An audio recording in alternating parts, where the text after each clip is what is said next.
50. Can you believe we've done this 50 times? 50 times? If you're here watching reruns, Moly. welcome to the 50th episode of Art's Only Picture Show. I have not got the announcement yet. Uh-oh.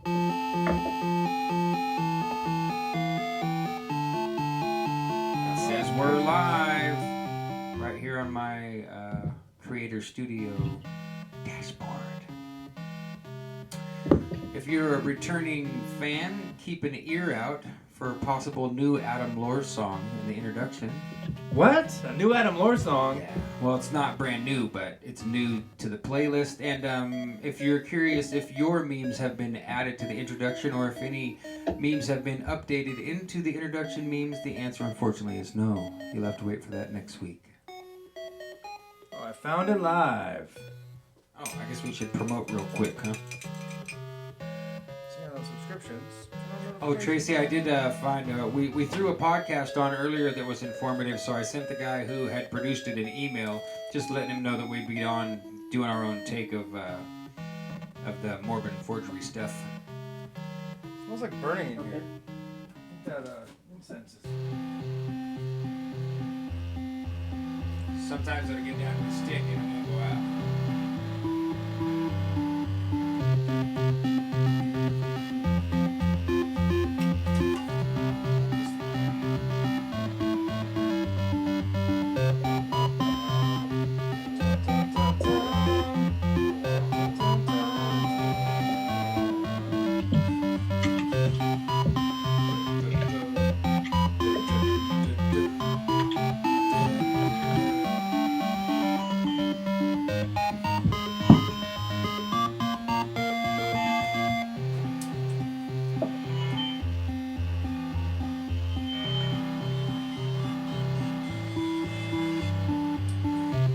Episode 50 time warp.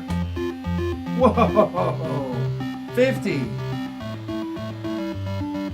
That's how old I was when I met your mother. Must have been a long time ago. Snake Jones, what up in the chat? Live, baby. It's better than a dead baby. Here we go. Let's share this thing.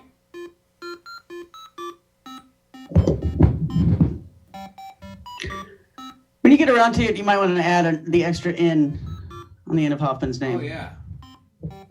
Thank you. Oh, I copy-pasted that straight from your title, so you know. So you're saying I did it. I did do it, you're right. I'll fix it. Are you sure that is Hofmann?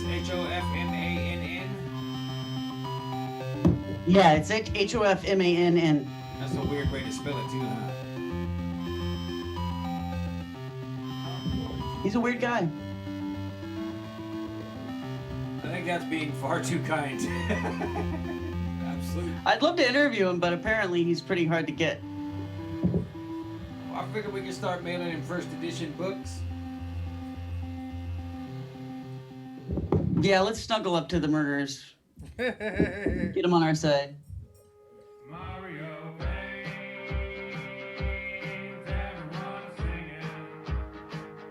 There is a real moral, ethical dilemma there. Like, I'd love to pick this guy's brain, but that means I would have to befriend a psychopathic murderer. Huh. Maybe I'll pass. Oh, maybe. Well, that's how they've managed to make it so no one talks about him. It's like they've guilted everyone into not wanting to glorify it, you know? But it is a pretty exciting story. Yeah, I was really glad because I had reached out to a few people and definitely had positive responses from future guests, but nobody ready to book. And so I'm scratching my head. I was thinking we would just read the first chapter of the book of Ezekiel, but then you came up with something better. Let's get back to Mark Hofman. Yeah, I've been wanting to do this for a while. I've been working on this article for a while, but just decided this week is the week to do it. The salamander spoke to me. Here, here.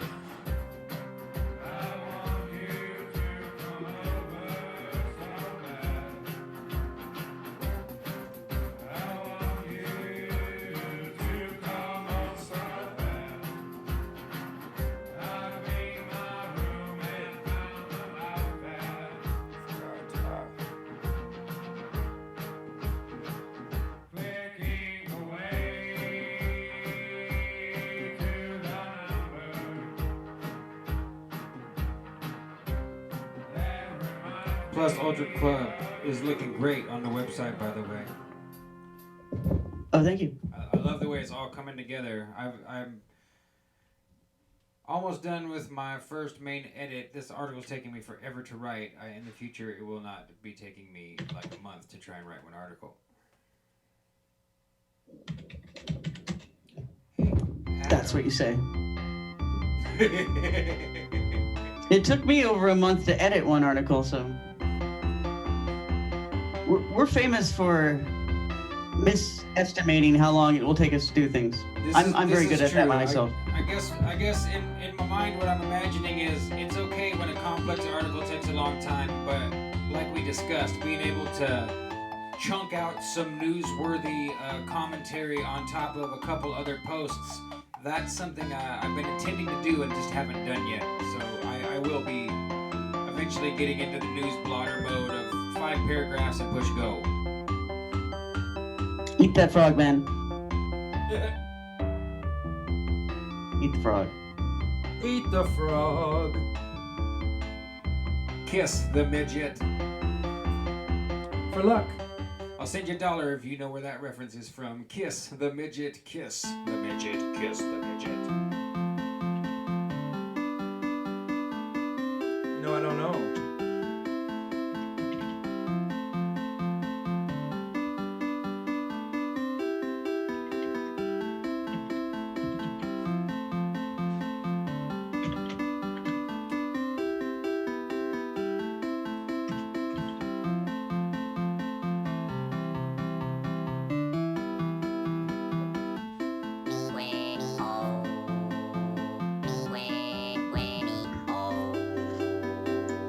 I couldn't believe the form that some of these salamanders took. I was looking at salamanders last night, like medieval ones. Yeah, like the art. Yeah, alchemical depictions of salamanders and stuff, and they're on a bunch of churches. And it explains why in Hammer Perkstall's work, he has all these things he calls dogs and cats, and yeah, they don't. They also have dragon necessarily tails. yeah, they don't look like they look like marmots half the time. yeah. So, I mean, a lot of these salamanders, so-called salamanders, had dog or cat faces, and they just had some kind of fish tail or reptile tail.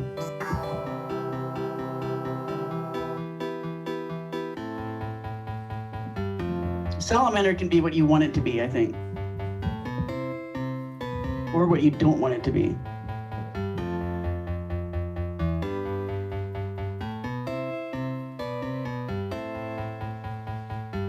Now for the Facebook promotion tagging lottery. Will I tag you? Yes or no? Oh yeah.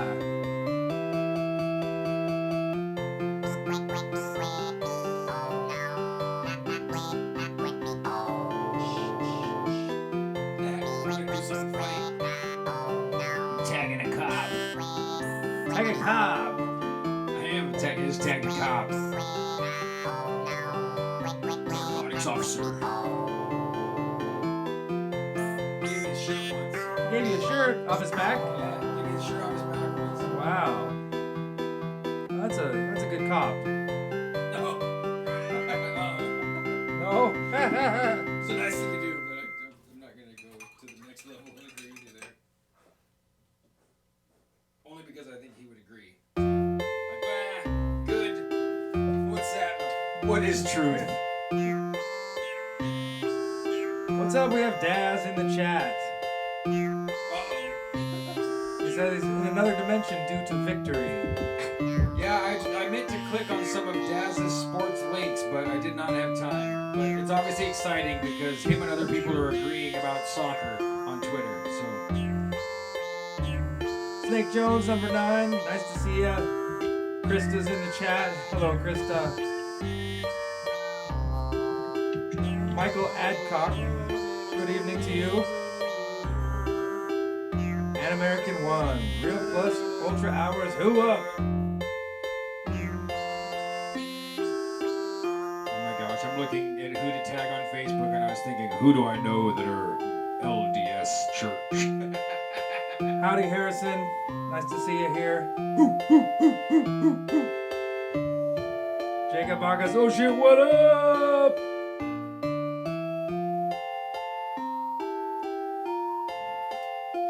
Dad says, due to victory, it's a shame that you Americans don't connect with soccer.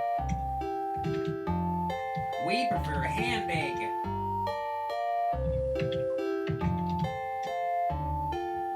Hey, I tagged you too. Nice. Good tags. Famous one.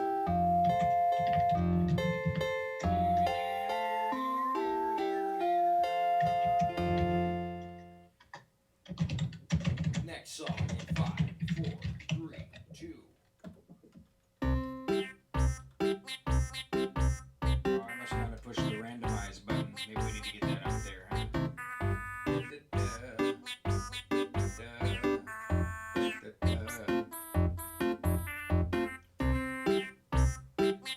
Someone made an excellent meme based on this song just today. Are you talking about the cat piano Yeah. Yeah, or that was a something great- else? That was, No, a, the cat piano meme. that was a great chat, or meme. Great It's got meme, Tracy. the mortal and the pistol. Yeah, I love that Arts Only Picture Show logo that you made. It's beautiful. Hey, I just tagged a criminal. Cool. Now we've got it all. Cop, criminal, Jew, tagged everybody.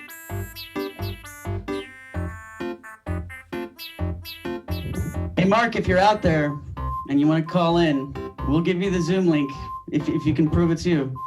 I just gave you the chills.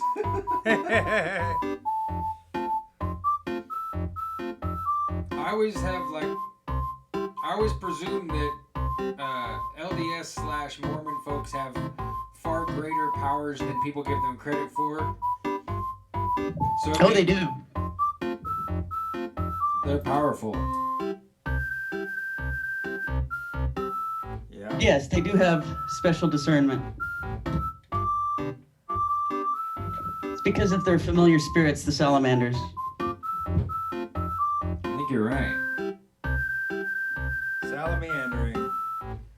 I'm gonna use my $7 etymology app and type in salamander for later. We can Get your $7 worth. see if it'll tell us the etymology. Yeah, it's the top one. But it has something to do with Solomon, right? Oh, I lost it already. Here, hold on. Feels like that would be true. So far it's saying it's French. Okay, wait, the Greek. Salamandra.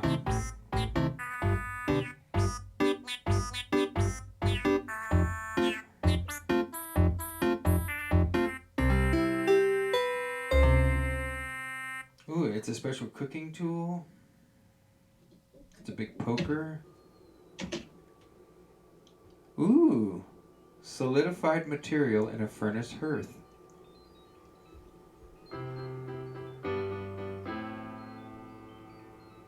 The robot keeps on calling my house. The robot keeps on calling my house. The robot keeps on calling. This is true for Gemini at work every day. Oh man, yes. The robot keeps calling and calling our house. And they've got these awesome, I don't even know if they're AI or what, but they're like, hey, Sean, it's me, Sally. And I'm like, Sally, take me off the list. And they're like, beep, boop, boop, beep, boop, boop. Sometimes it does that. Sometimes it's like, okay, we understand. Goodbye. Like the more sophisticated ones. That's pretty creepy. I always imagine, what if they decided to weaponize it instead of just trying to like soft sell or like twist your arm and sell you stuff? If they just weaponize the telephone AI, it's like, don't hang up or we'll kill you. Shut up, little robot. Yeah.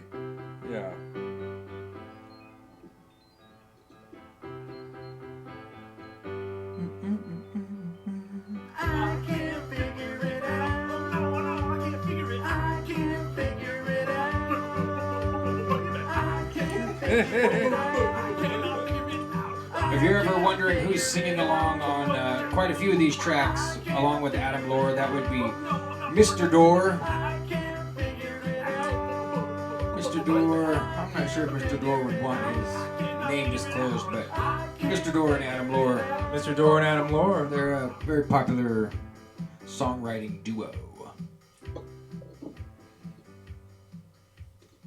Just like you and I, the difference is that they finish their songs and publish them. Oh. Yeah. There's some actually really great videos on Adam Lore's. Yeah, each week as Sites. you're hearing these songs and you're seeing our memes roll, you are missing out on the terrific editing that Adam Lore has done. I think our meme's stuck. Oh, it does look stuck, doesn't it? What's going on? Maybe we should. Oh, I know what's up. They've been looking at just this one meme the whole time. Nobody said anything? Oh wow. We're sorry, guys. Probably the Adam Lore music. Can we play Adam Lore No, videos? it's this because we changed it to look through it. Yeah, were we going to talk about the royal baby today? That was the original plan. That's a great Yeah, we idea. can- This is what happened. See. Oh, the computer's been kind of funky today. Let's see if that starts moving. Come on. I think Meghan Markle just put a hex on us. Merkel? Meghan Merkel? Meghan Markle McGonagall. Isn't that her name? Meghan Markle? Is that I her think name? so. It confuses me because they've already got the weird German Merkel, Angela Merkel. And so then they get what I think is an Arab-looking girl. I don't know what her actual ancestry is. But when I see her, that's what I think. It's like, all right, Harry takes on an Arab wife, and that's moving us closer to biological communitarianism. Ugh. I think she's just a half black American, from California. That's my understanding. Yeah, I've never looked. Thank you. That's A royal cousin. I literally mean like I didn't know. I've never looked, but my brain's like, it's an Arab. Like, no, it's not. It's not. Didn't you say It's closer to a Kardashian. they were going to be living in Frogner Palace? Yeah, Frogner. Did you see that, Tracy? They're moving to the Frogner mansion. Wow. Like the property they're in, like the main house isn't called Frogner, but the cottage or whatever. We can Google that up here in a bit. Yeah, that might be fun. Cause didn't you come and look at Frogner Park with us? Wasn't that the first time you came on, or second time when we looked at? Yeah, I think that was the second time. Yep. Yeah. So that I wonder where does Frogner connect to Frogner? And I heard that the Queen was kicking him out of England and making him go live in Africa or someplace else. They're getting too much attention. I heard that it was going to be like Australia or Canada, but Meghan's spent a lot of time in Canada, so maybe the Queen didn't want to send her there because she could get along too well. It's hard to say. This song is relevant. This song is relevant every week. In case you guys didn't know, this song is dedicated to JEM. JEM was ahead of the game with the frogs on all of this stuff. While everyone was asleep on the frog subject, JEM was making them out of bronze. I used to make some bronze and silver frog sculptures. Sold quite a few. Ooh, do you have one upstairs? Can I go grab one? Yeah, I got one upstairs. There are two of them, the bullfrogs. Ribbit, sure, yeah, bring them down. They're on the mantle.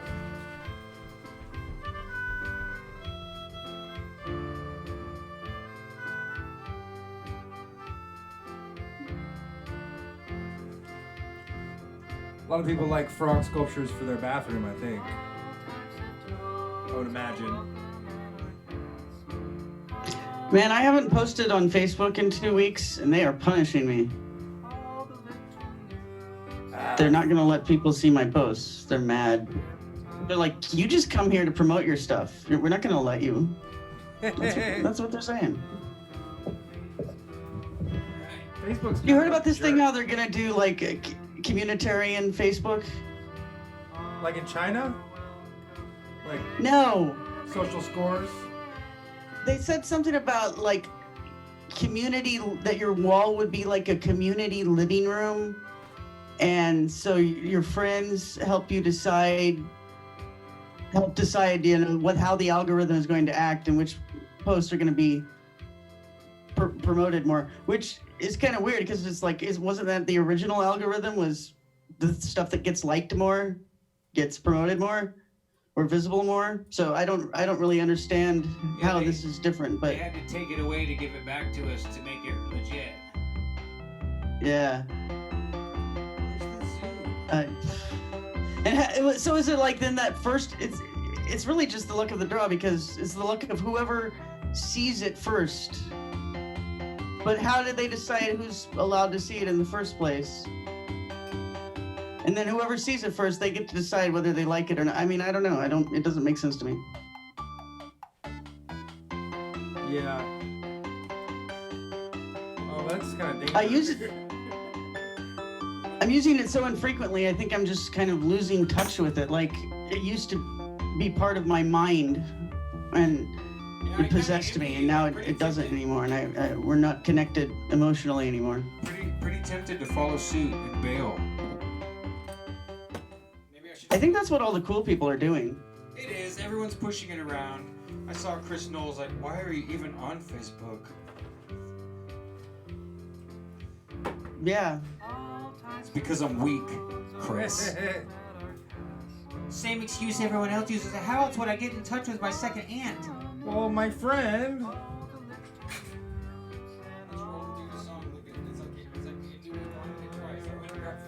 Here's the thing, is that when you die, if you're not on Facebook, literally nobody cares. Nobody even knows. And if your friends don't say that you died on Facebook, there's no chance anyone will know. That's true. I missed out on so many awesome things because I don't check Facebook more than like once every 6 months. Like, hey, why weren't you at that party last weekend? Be like, what party? Oh, it was all over Facebook. Oh man, kind of sucks. I'm not super Facebook active. It doesn't suck. I mean, if the person didn't care about you enough to send you an actual invitation in some method that an algorithm didn't decide whether you get to see it or not, you know, if they're just putting it up there and they don't send it to you, then you didn't get it. So you weren't invited. Yeah. And they don't love you that much if that's all they could be bothered to do. Yeah. It's like writing something on a bathroom wall and expecting everyone would know. Well, people don't even have phone numbers anymore. They just Facebook call people. I know. Yeah. It's okay. This is what we have to go through in order to learn. We have to lose all of our friends and family and forget how to communicate. And then maybe we'll learn again. I hope so. Or we'll all die, which we'll probably do. Well, I guess that's going to happen anyway, really. I do get lots of happy birthday announcements on Facebook. I come back in like 3 months after my birthday. I'm like, whoa. Isn't it kind of weird to think that so far everybody except Jesus has died? I mean, he died too, but he actually came back. Isn't that weird? Is he lonely? But then Enoch didn't die. That's true. Enoch and Elijah were translated. That's true. Very good. There's one more example too. Did Elisha get translated too? That was the prophet after Elijah. The story of Elijah and Elisha is a trip. Like, they're walking together because Elijah's going to be translated into heaven, and they've got this special mantle they're wearing, and Elijah slaps it on the water and makes the little stream part like the Red Sea and all this stuff. And like there's a story of him like making an iron axe head float back to the surface so they can retrieve it from the river while they're doing work. And like I went back to some Old Testament stuff this week, studying the Bible a little bit, and I was thinking about maybe we should have some Old Testament wackadoo shows.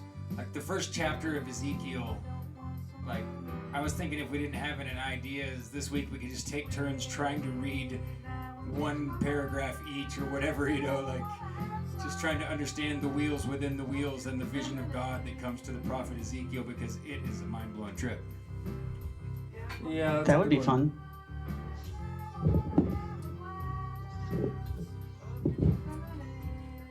All right. Hope we're not keeping you in too much anticipation, folks. We got a late start. There were a few internet tech issues. Like the mice weren't working right, and then the computer was going slow. We rebooted it twice.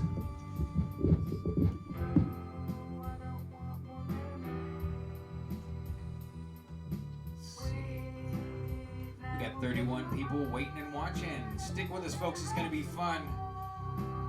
Tracy has just published an article about Mark Hofman, and I haven't even taken a glance at it because it is so extra read all about it, so hot off the presses. But I did read the book called The Mormon Murders. If you're not familiar with Mark Hofman, maybe Google him up real quick. He's a pretty famous forger and murderer. A good bomb maker, but not a good bomb planter.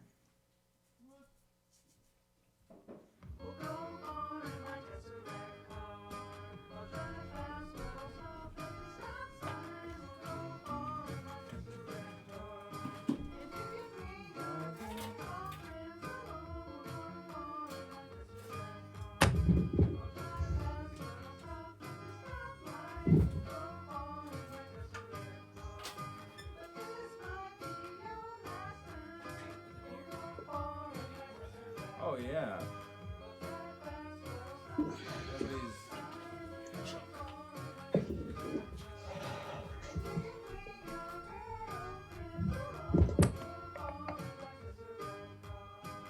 Hey Tracy, are you there? I was gonna ask you a question. Why did the tomato blush? Because he saw the salad dressing.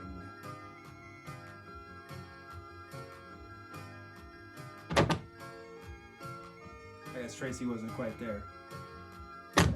I'm here now. Oh. Why did the tomato blush? Because he I don't saw know why. Because he saw the salad dressing. Oh, that's fun. All right. Yeah, thanks. It's my joke for today.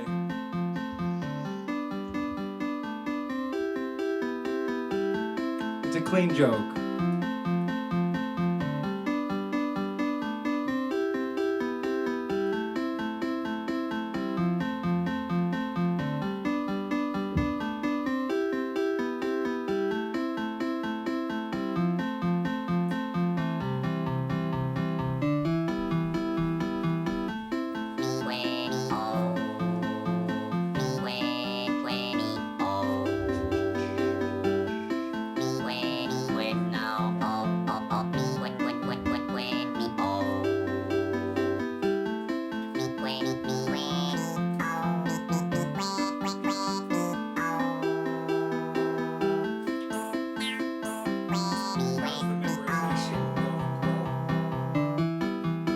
What's up, Alex? Alex is in the chat. Memorization. Haven't memorized it yet. If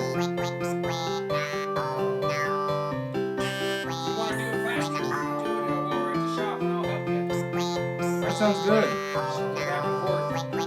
Choose lines and go back and forth, or I say it, you say it, you say it, I say it. Jeez, it's not that long. Yeah, I have to figure out where it actually ends because there's some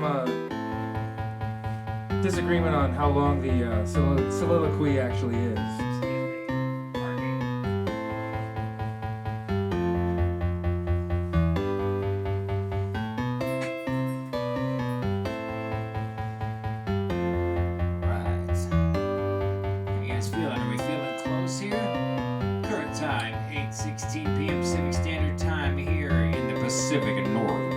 Specifically the Pacific Northwest. When you guys are ready after this song, I think I'm going to play the brand new Adam Moore song, and then we're going to tune in. Where's OBS? There it is. When we come in, we're going to look like this.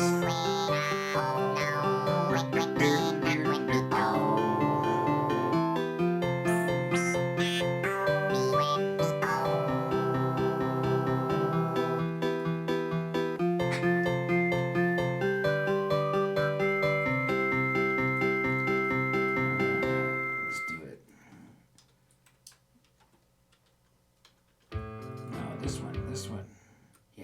changing it. Here's the newest one on the set list. Oh, it's not like- Less than 2 minutes to Picture Show 50 plus Ultra Cloud.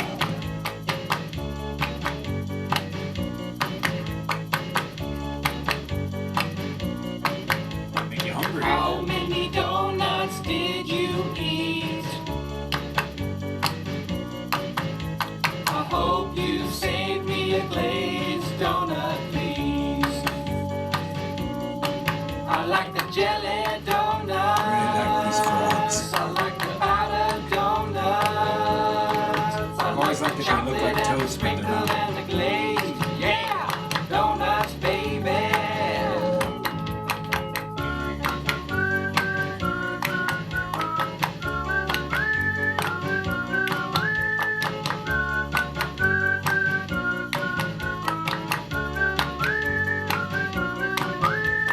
How many donuts did you eat?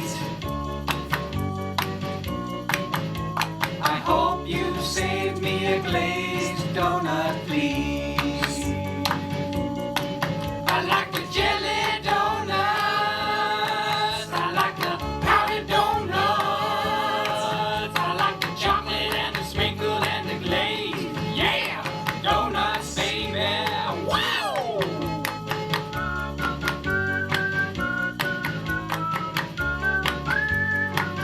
So we're getting some reaction in the chat from that one, huh?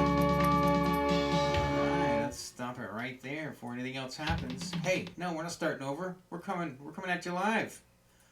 Hi everybody and welcome to Picture Show number 50. Welcome, hello.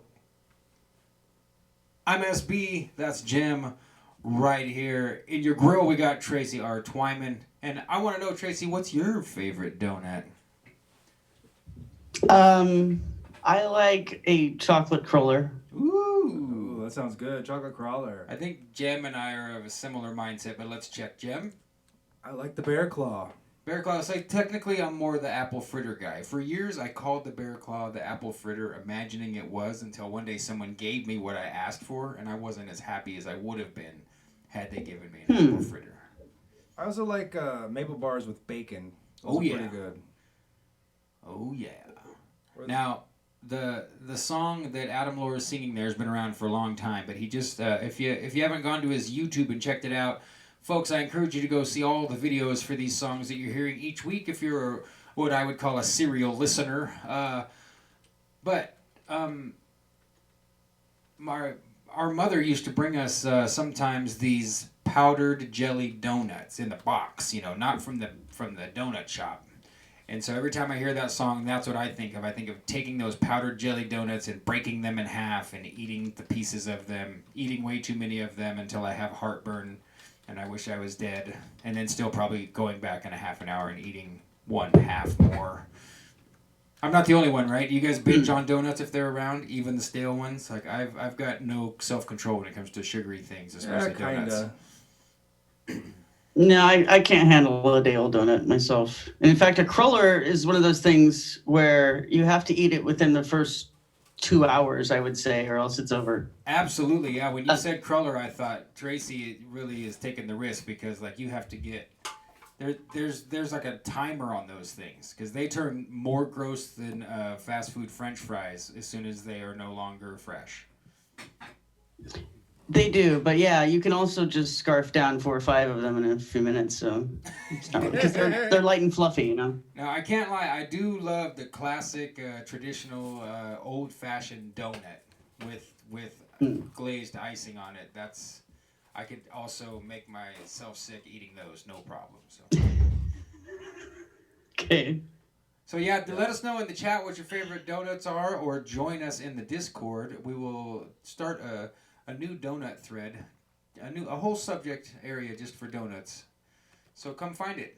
And this week we're going to be bringing you information that Tracy just now finished publishing on the new website, plusultraclub.com, and it's covering a famous Mormon forger named Mark Hofmann. He famously was forging and passing and trading documents with the highest up entities in the Mormon Church and other individuals. And in the process of starting to get caught and found out, he did some really horrible things. But I think I'm going to wait until we tiptoe a little farther into the show. So, Tracy, you said you've been thinking about writing or publishing something about this for a long time. It wasn't like just this week you decided I'm going to dive into Mark Hofman, pardon me? No, I've had it on the general list for a while, and then I started writing an article like 4 or 5 weeks ago, and I had it, part of it written on the website, and then I just got interrupted by something, and you know how that is. It really sucked. I was like totally into it, and then I got interrupted and delayed, and so when I tried to get back into it, I really kind of had to force myself to finish, but I've just reread the book, Mormon Murders here, which you said earlier when we talked about this, that you had read this book. Yes, I've this definitely was read published in like 85 or so, 87 maybe, shortly after the murders. And so, you'll notice if you look at the article, a lot of the quotes are from this book just because I happen to have it here, and I've reread it the second time around now and made a bunch of notes. So, this tells the story, I think, in a compact way. And, if I end up putting this in a book or something, I'll probably do a lot more paraphrasing so I don't have so many lengthy quotes from them. But I did think it was an effective source to tell the narrative of this very bizarre story, which I think is what's really weird about it is how little people know about it. My mother happened to have this book because she went through a period in her life where she worked with a lot of Mormons at a bank, and she just really got curious about the religion because she noticed some things at work. That's how she ended up with this book. And if it wasn't for that, I don't think I ever would have heard of this stuff. And when I went looking for documentary materials that had already been produced on YouTube, not everything is on YouTube, especially these days, but still, I've looked this time, and I remember looking for this stuff also in like 2007, 2008. And there wasn't much there. I even looked through his Wikipedia about Mark Hofman around 2007, 2008, and I looked at the references at the bottom to see who had produced a documentary film about this, and there was very little. So it's surprising to me, considering there's so much true crime stuff on TV, that this story gets touched very little. But there is, at this point, there is at least one like 20-minute documentary that you can find on YouTube. And then there's some other stuff that's a little bit more inside baseball kind of stuff that's produced by Mormon community members, That's what we found. But yeah, it's a very unheard of story, pretty much.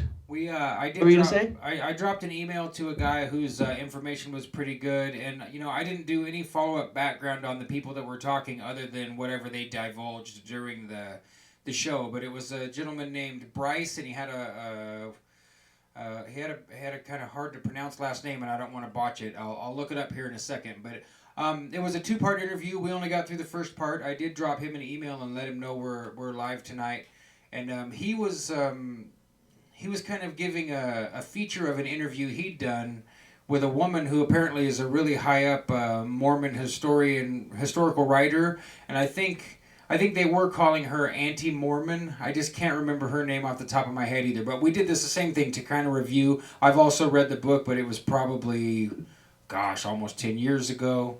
But was it Sandra Tanner? Probably that sounds really close to correct. That's probably right. But yeah, she was okay. She and I think her husband's name is Jerry or something like that. They run this. They've been running this thing since I think like late 70s, early 80s.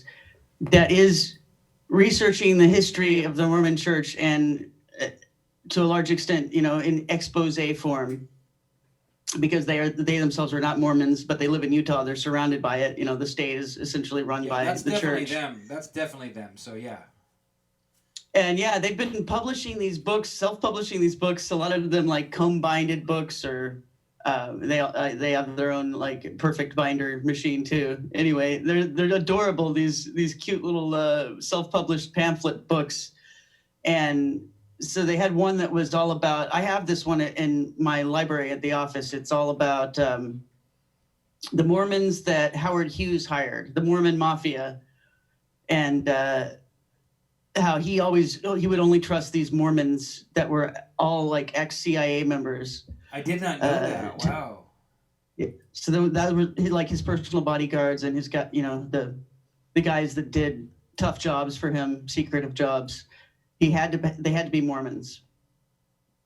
Huh. And so there's a lot of Mormons in intelligence and law enforcement, particularly high up and in the investigative parts of law enforcement. And that's one of the things they mentioned in this book. I'm trying to remember what it was, if it was the Anthon transcript. One of the things that Mark Hofman forged, when he ended up murdering a couple of people at the end of his career, and he finally was being investigated for that, the FBI took one of these forged documents and never returned it. And the suspected reason is because there's so many Mormons in the FBI that it was Confiscated something they were doing. Yeah. It was just a favor they were doing for the church, Right. because the church wanted to keep all these things under wraps, and that's part of the story, which I guess we should probably start telling people so they know what we're talking about. Well, yeah, I mean that's if you haven't looked, folks, the main thing to me that blew my mind what happened is as this guy's in the process of getting caught for doing probably the most famous and immaculate forgeries that we know of in current history. I can't think of anyone else's name that would be as famous or as well known for being. I mean, these are unbelievable forgeries. Like he had, in the one interview we were listening to, it said that he had pilfered $500,000 off of the top forgery experts by passing documents to them. Like that's how bold this guy was. He forged so effectively, making his own inks, stealing paper out of library books, using ancient reference material to duplicate everything up so that he actually was selling stuff directly to the people that were supposed to know best in the whole world. And when he started to get caught, instead of like just getting arrested and going to prison or going to trial, he decided another good idea would be to go ahead and build some bombs and leave them around in places where people that were involved with him might open them and be killed. And some of them were unwitting victims who weren't people involved with him. I think even a woman or a child, I don't remember which one. But then he also blew himself up and almost died himself. He got lucky and the bomb supposedly had a mercury switch, and he wasn't completely inside the car, and he turned the bomb sideways or bumped it on the steering wheel and lost part of one of his arms. Really, really almost killed himself. Blew himself out of the car. Yeah, flew out of the car across the street, and he's still alive and in prison. I don't know where, but I know he's still out there. He's not dead. So the thing is, actually, he wasn't about to get caught for his forgeries at all. The only thing that had happened was that he got himself in big debt. And it really wouldn't have been a long-term debt. It was just one of those things. Can you hear me? Yeah, I can hear you. Okay. I don't know why I thought that you weren't hearing me for a minute. Well, I looked to adjust the screen just a little bit, so if I look away, sometimes I'm adjusting the next shot. So I'm trying to also adjust my camera. Is that a little bit better? yeah, cool. A little bit more centered? If you do that, then I'll go adjust this one more time so that you're not overlapped, and usually I keep it about like that. Go ahead, Tracy. So yeah, he wasn't about to get caught. No one figured out he was forging stuff until deep into the investigation on him for murder. And I think he might have even been on trial at that point, or they didn't really go to trial. They got a plea bargain, but what they call, I think, the preliminary trial. Yeah. That stuff had already started.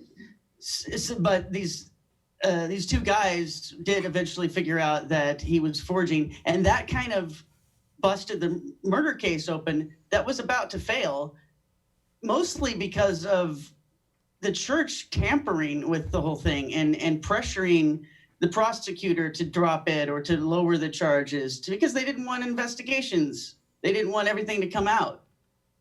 So they were going to let this, they were ready to let this guy walk. Even though there was pretty good evidence against him, but there was like this lack of a motive, you know? And it was only when they figured out that he was forging documents that it really all came together about why he was doing this stuff. But yeah, the reason why he came to that point where he felt like he needed to kill people was just because he had been selling things. Finally, he was at the point where he was selling things for like 6 figures, you know, and he had promised the same document to 2 different people, and he even had come up with this thing that he hadn't even forged yet and started trying to sell it. So it was like just all of his debts kind of came due at the same time, and he needed a few more days really to sell some of his forged stuff so that he could pay the debts. He was expecting the Library of Congress to pay him $1.5 million for something he had forged. That wasn't actually a Mormon document. It was this thing called Oath of a Freeman. It would have been, if it was real, the first, like, forget what it was, like one of the first English printed documents. I need to go back to my notes to remember exactly what was supposed to be special about that document. But the thing is, like, before he sold it, he just ended up coming into this problem where all of his debts were coming due and everyone was shaking him down for money everywhere he went. But really, if the Library of Congress would have bought it, or if any number of other debtors had been able to wait a few more days, probably none of this would have happened, you know. So those people would be alive. And the really funny thing is, Mormon church history would be totally different, and there's several other historical documents that would have been passed off too, and who knows how long it would have gone on. But I think it might have just been a freak accident, you know, that happened to him, because the way he was swindling, it probably could have gone on forever if it hadn't been for him just letting his debts pile up to the point where they were all due at the same time.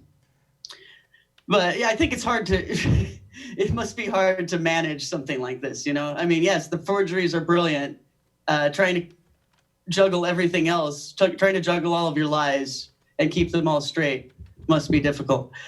Plus, there's a lot of evidence that he's just, you know, a psychopathic person. So only a psychopath would think of blowing up a couple of people just to distract everybody for a couple of days because their debts are due. I need to buy some time. But that is basically what happened. Blow some people up. Yeah.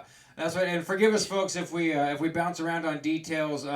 You know, Tracy just published the article. That was a long time ago. I read the book. Now that you're mentioning some of it, I'm kind of getting the rust flying off and a little bit of refreshing here. But the book is well worth reading, in my opinion. It's I remember it being well written.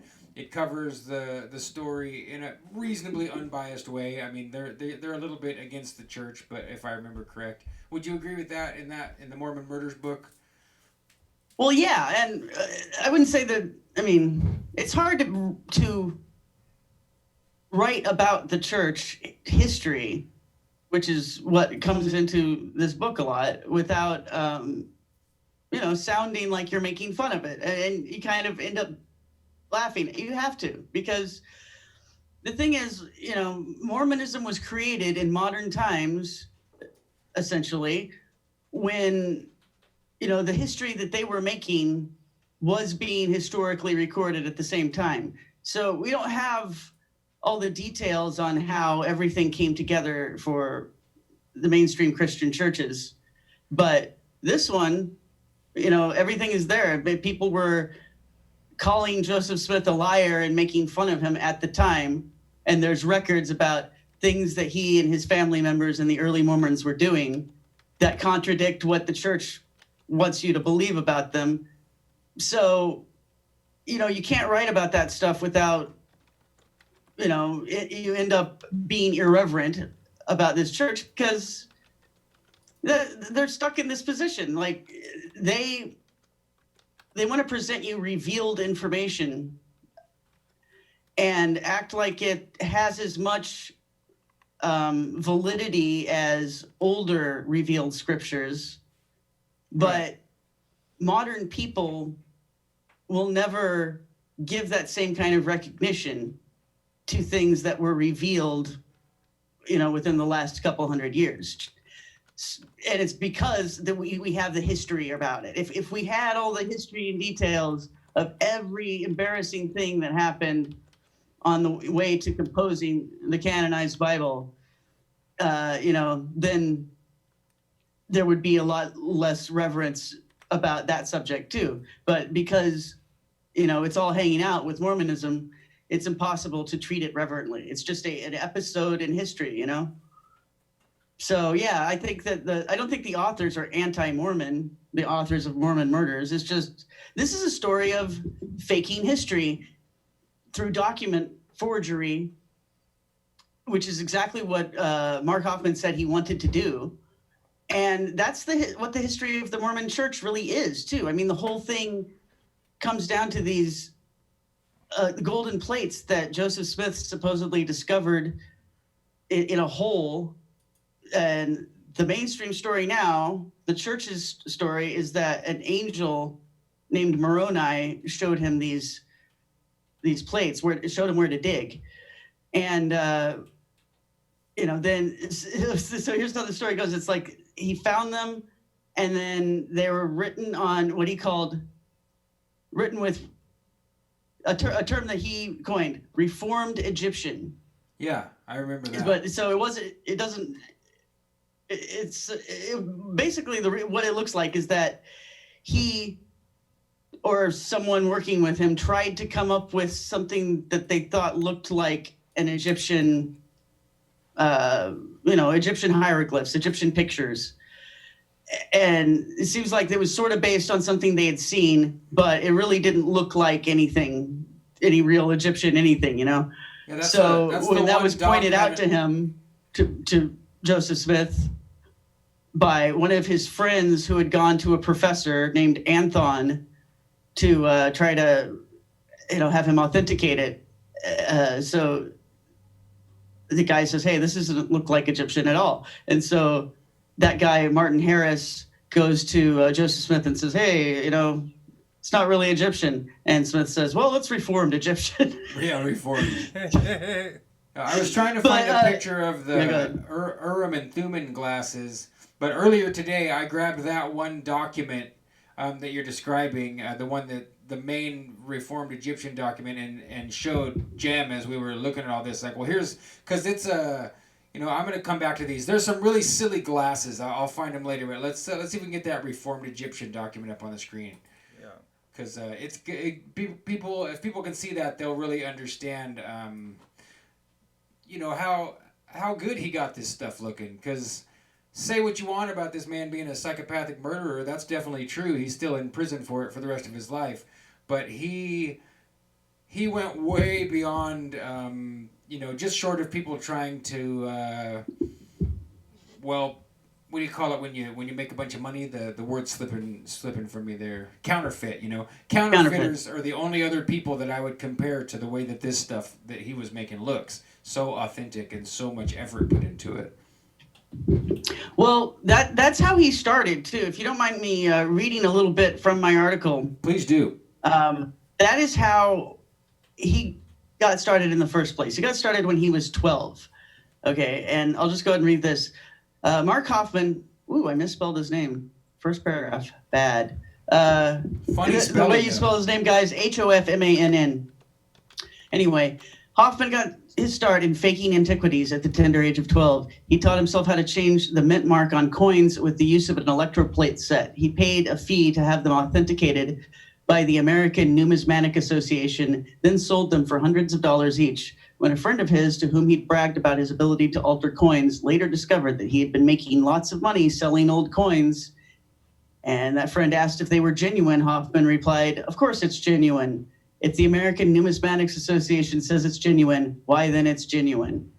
And that is very telling. He ended up paraphrasing that, saying something almost identical at the preliminary trial when he was trying to explain how he didn't feel like he was defrauding people when he made these documents, because he didn't think he would ever get caught, and therefore the people who bought them would get what they wanted out of them. And basically he was saying, well, until I got caught, they were historical documents. So I wasn't defrauding anybody because I was selling historical documents. And he was like, well, it doesn't really matter that, that I'm the one who invented it, because until that information comes out, they're real.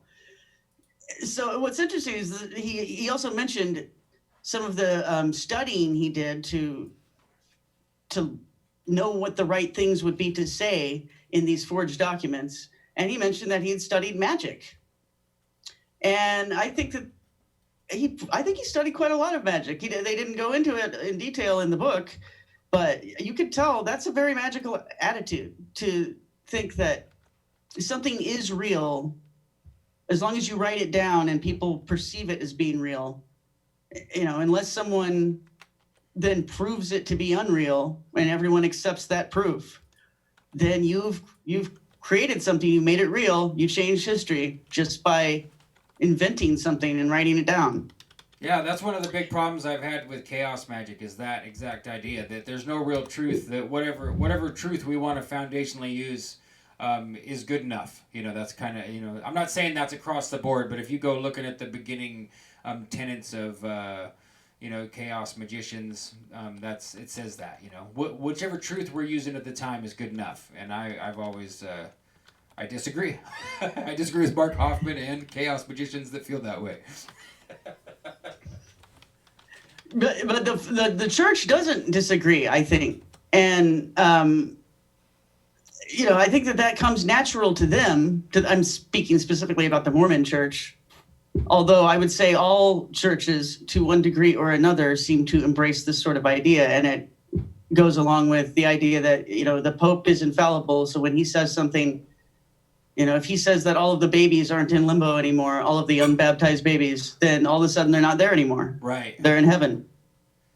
And, you know, or the idea that the earth was created and its whole history and its whole destiny was created when God wrote the Torah, the divine Torah, and then Moses just ended up actually writing it down in human language later, but God was the one who originally wrote it. That's the Jewish Kabbalist view on creation, and really it's hinted at or implied in the scriptures themselves in the Old Testament, and then even in the New Testament, the Gospel of John, you know, the Word is God. Right. So there's some truth to this, but yes, because again, it's with the Mormon Church, it's so weird because they're trying to have all the trappings of an ancient-based religion, but it's a modern creation, and so they're still, in a way, getting lumped in with other modern creation churches like Scientology. You know, people kind of oftentimes will mention those two things in the same paragraph, even though Scientology is, you know, really quite a lot different than Mormonism in many ways. And yes, Mormonism is older. And not only that, hey, you know, let's give them credit that, like, they control the whole state of Utah. You know, they've had people that almost got elected president, and you know, it's usually taken pretty seriously for official purposes. You know, like, people may snicker behind your back if you're a Mormon, but you know, you're not going to be turned down for a job, and you're not going to, you know, it's not the same as it's not the weirdest thing you could be, I guess. Is what I'm saying. No, I would say anyone completely claiming outright coming looking for work or just credibility, just saying that they're a pagan, just the word pagan would put a far worse cast on them versus, you know, everybody kind of, like you said, pokes fun at Mormonism or the LDS church, and everyone has little snickery kind of gossipy things to say, but it never prevents people from occupying positions of power and prestige. If anything, a lot of the time it paves the way for you. You know, Mm-hmm. There doesn't Well, really yeah. seem to be a true stigma. The stigma is more like gossipy and laughing in your hand, but it's not a genuine stigma. Well, and it's because they do have sort of a reputation for being, what would you call it? Having a lot of self-discipline, Yeah, they're right? Because they excellent, follow right? all these rules. Yeah. Huh? So they're pretty excellent people. Yeah. I mean, obviously we all have our little reason why we might not agree with or what we might critique, but most of the LDS folks I know, sure they've got their weird underwear, and you're not allowed to go inside their church unless it's open house. But other than that, they're straight up. They're honest. They'll show up on time. They're always well kept. It's a pretty. I've always seen it as my joke has always been for a long time that it's Freemasonry for the whole family. That's the way I see the Mormon Church. Well, that's the other really weird thing about the church is that so much of their rituals are straight out of a Masonic ritual book, and even word for word. And they've even had to come up with a doctrine about this after trying to kind of pass it off and I don't know, hoping nobody would notice or just vaulting over the whole argument. For years and years, they wouldn't really address it. And then finally they had to say, like, well, he was inspired to reform the Masonic rituals to what they originally should have been, and basically saying that the Masons were tapping into something, but Joseph Smith had the real line on it, basically. So I think that's odd that you could have a religion based where the ritual is based on Freemasonry, and people kind of accept that and still think that it's something separate it is something separate from Freemasonry, I guess, but it's almost like, okay, how you can be a Freemason and kind of be ambivalent about the spiritual aspects of any ritual you might do. It could just be a men's club for you. You don't have to take it seriously if you want to. But the Mormons, it's a real ritual. So in a way, they've just put a lot more straight up religious ritual spin on something that the Freemasons tried to secularize. You know what I'm saying? No, I think that's a terrific way to describe it. Because I used to follow the Masonry subreddit on Reddit just to see what they're up to. And a lot of the time when you go seeking out like juicy details and like finding where Freemasons hang out on the internet and kind of jump in there and lurk, it's like they're all talking about pancake socials and whether or not they're going to refer this guy or that guy for a contract. They are somewhat candid and warning one another about any of the secrets they're not supposed to divulge. But it's a far cry from all the stuff you find in the mostly Christian-based literature that's exposing them as worshiping Lucifer, etc., etc. And I would say that what you said about the church is true, that it's like there's hyper emphasis on the spiritual and religious aspect of it. It's almost like they maximized the spiritual side and didn't minimize the Masonry, but kept it as a subtle foundation, whereas from what I've seen of Freemasonry, it's like lots of people can join and level up, so to speak, and not be really expected to do too much occult or esoteric work. But if they want to, then it's all there and available. It's almost like extracurricular from what I've heard described. And I don't know. I've talked to very few Masons at length.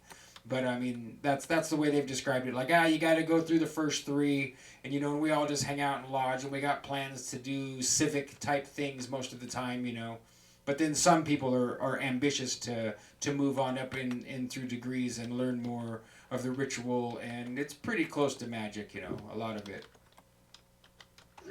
Yeah, well, so it's interesting then that I think because Joseph Smith had some experience with what they call folk magic, which there's still people practicing this kind of stuff today in, Pennsylvania and the Amish country. Yeah. I think that's the kind of stuff he and his brother Alvin were into when he was younger.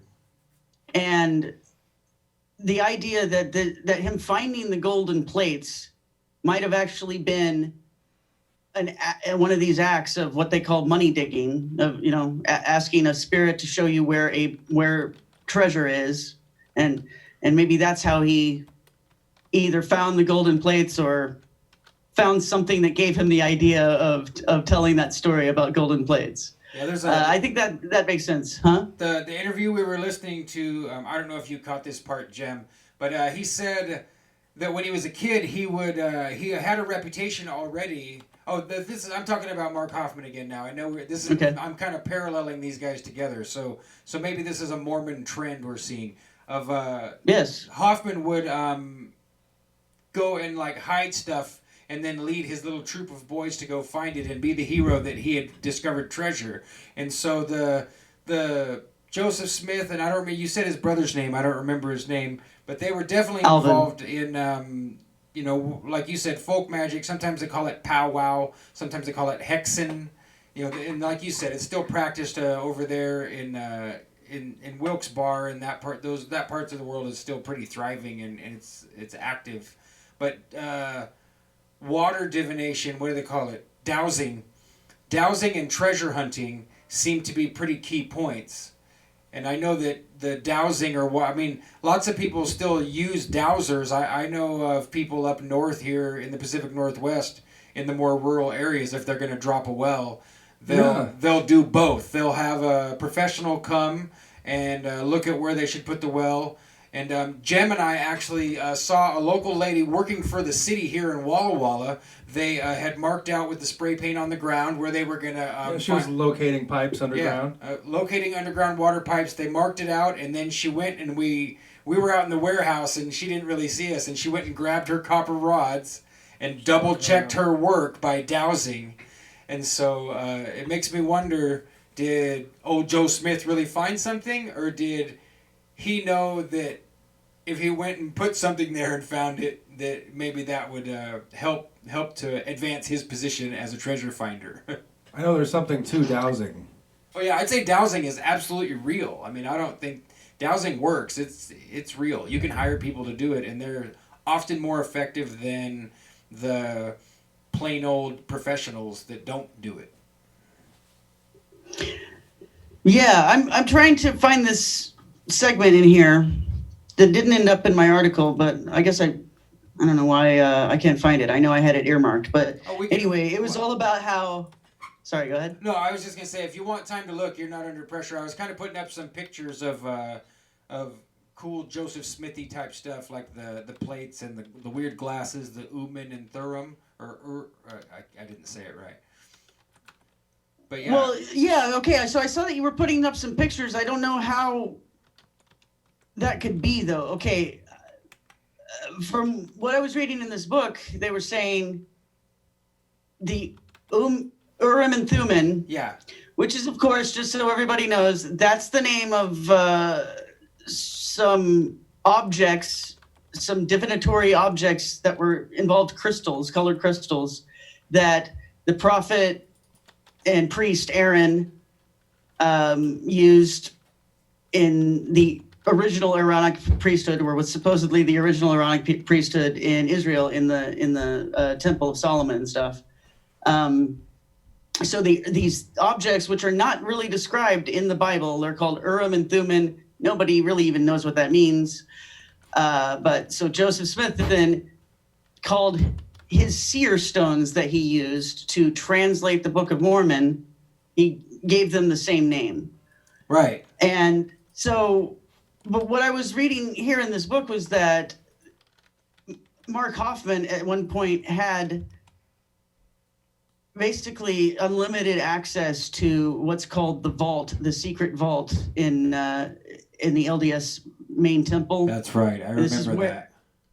So this is like, it's just like the Vatican archives, the secret Vatican archives. This is where they keep all the stuff that they don't really want to get rid of, but they don't want other people to see. And he was going around telling people that he had seen the Urim and Thummim. And he described them as being like chocolate eggs with a white swirl going through them. Now, so I didn't, what you were showing on the screen, that didn't look anything like it. No, Also, I'm not really seeing the pictures that I know I had found before either, so it's kind of weird. I mean, it's not surprising anymore. It used to be that I would get frustrated when search results weren't consistent, but they're not really consistent anymore. And I know. there was better pictures of not only the Hebrew example of the Urim and Thummim, but there was like a different, more, I don't know, more crystally colorful set of glasses. And I've never seen any that were like what you just described, that have like a swirl in them or anything. I don't think I've ever seen. oh yeah, that's just Mark Hofman saying that. Try glasses. Now, there's another text I can quote here that has, oh yeah, I gotta read this on the subject. Okay, so this is from an article called Scrying for the Lord, written for a magazine called Dialogue, a journal of Mormon thought, and the author is Clay L. Chandler. I'm going to read this. Joseph did not return home with the plates, but instead stopped and hid them in a hollow tree, still wrapped in his coat. He did bring with him what he called, quote, a key. Lucy Mack Smith, that's his mother, I believe, described it as follows. Upon examination, I found that it consisted of two smooth, three-cornered diamonds set in glass, and the glasses were set in silver bows, which were connected to each other in much the same way as old-fashioned spectacles. It would be referred to as the, quote, spectacles, quote, interpreters, and later on as the, quote, Urim and Thummim. Lucy did not handle the key directly, but through a silk handkerchief, which Joseph had wrapped it in. She also described being allowed to handle the, quote, breastplate found with the plates. Again, that goes back to the original Aaronic priesthood. They had the breastplate of judgment, and the way it's described in the Old Testament, it's like there's these different colored crystals all laid into a breastplate that you would put over your chest while you're doing rituals in the temple with the Ark of the Covenant. You summon God, his spirit comes into the room, and then the crystals start lighting up in different ways that mean something according to a prearranged language. So anyway, carrying on here with the descriptions of Joseph Smith's Urim and Thummim and breastplate. These were wrapped in a thin muslin handkerchief, and she eventually hefted the plates, which were similarly wrapped. By wrapping each of these items in linen or silk, Joseph was following prescribed magical guidelines. As the Key of Solomon says, when an instrument of the art is properly consecrated, it should be wrapped in silk and put away. Joseph used the, quote, spectacles to translate the original 116 pages of the Book of Mormon. He placed them into his hat and placed the hat to his face, blocking out all light. After Martin Harris lost the manuscript pages, Joseph reverted to using his seer stone, so virtually all of the existing Book of Mormon was translated with the stone. Emma described the process of translation in a 1879 interview with her son, Joseph Smith III. Interview by her son, Joseph Smith III. In writing for your father, I frequently wrote day after day, often sitting at the table close by him, he sitting with his face buried in his hat, with the stone in it, and dictating hour after hour with nothing between us. The plates often lay on the table without any attempt at concealment, wrapped in a small linen tablecloth, which I had given him to fold them in. Again, the plates are wrapped in linen. According to Emma, she never attempted to uncover the plates, but did acknowledge touching them through the tablecloth and moving them around so she could dust. So she could dust. Sorry, that's just like all the reverence except for we do still need to dust. But yeah, I was flipping through a few things there so that people could see examples of how much Joseph Smith is paralleling, what they tell us is the ancient Jewish way, And if you've never looked at the breastplate stuff from the biblical stuff, it is fascinating, like Tracy said, and it does come back into full play, of course, with the book of Revelation, the 12 tribes, the cube coming down from heaven, and it all kind of ties together, so. Yes. And So with this Mark Hofmann fellow, his motivation for doing this, guys, I'll just touch upon this briefly, but why did he want to get revenge against the church? That was his motivation for passing off forged documents on Mormon history. That and also wanting lots of money. But okay, so his mother had been born into a household of an illegal plural marriage. I'm reading from my article here. Since 1887, the church had banned polygamy after the federal government started seizing their property in order to enforce a federal ban on the practice. By 1904, a man could be excommunicated for having more than one wife.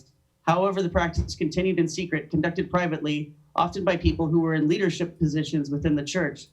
Such was the case with the man who married Mark Hofmann's grandparents, as he discovered his mother had grown up ashamed of her family and forced to lie in public about how many wives her father had. This greatly angered Mark.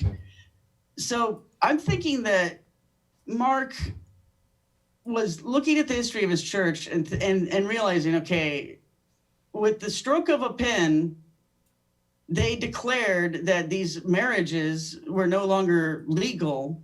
And I remember from reading that I've done that, this caused quite a bit of a problem too, because then you have descendants of these people, descendants of marriages that are not considered legitimate anymore.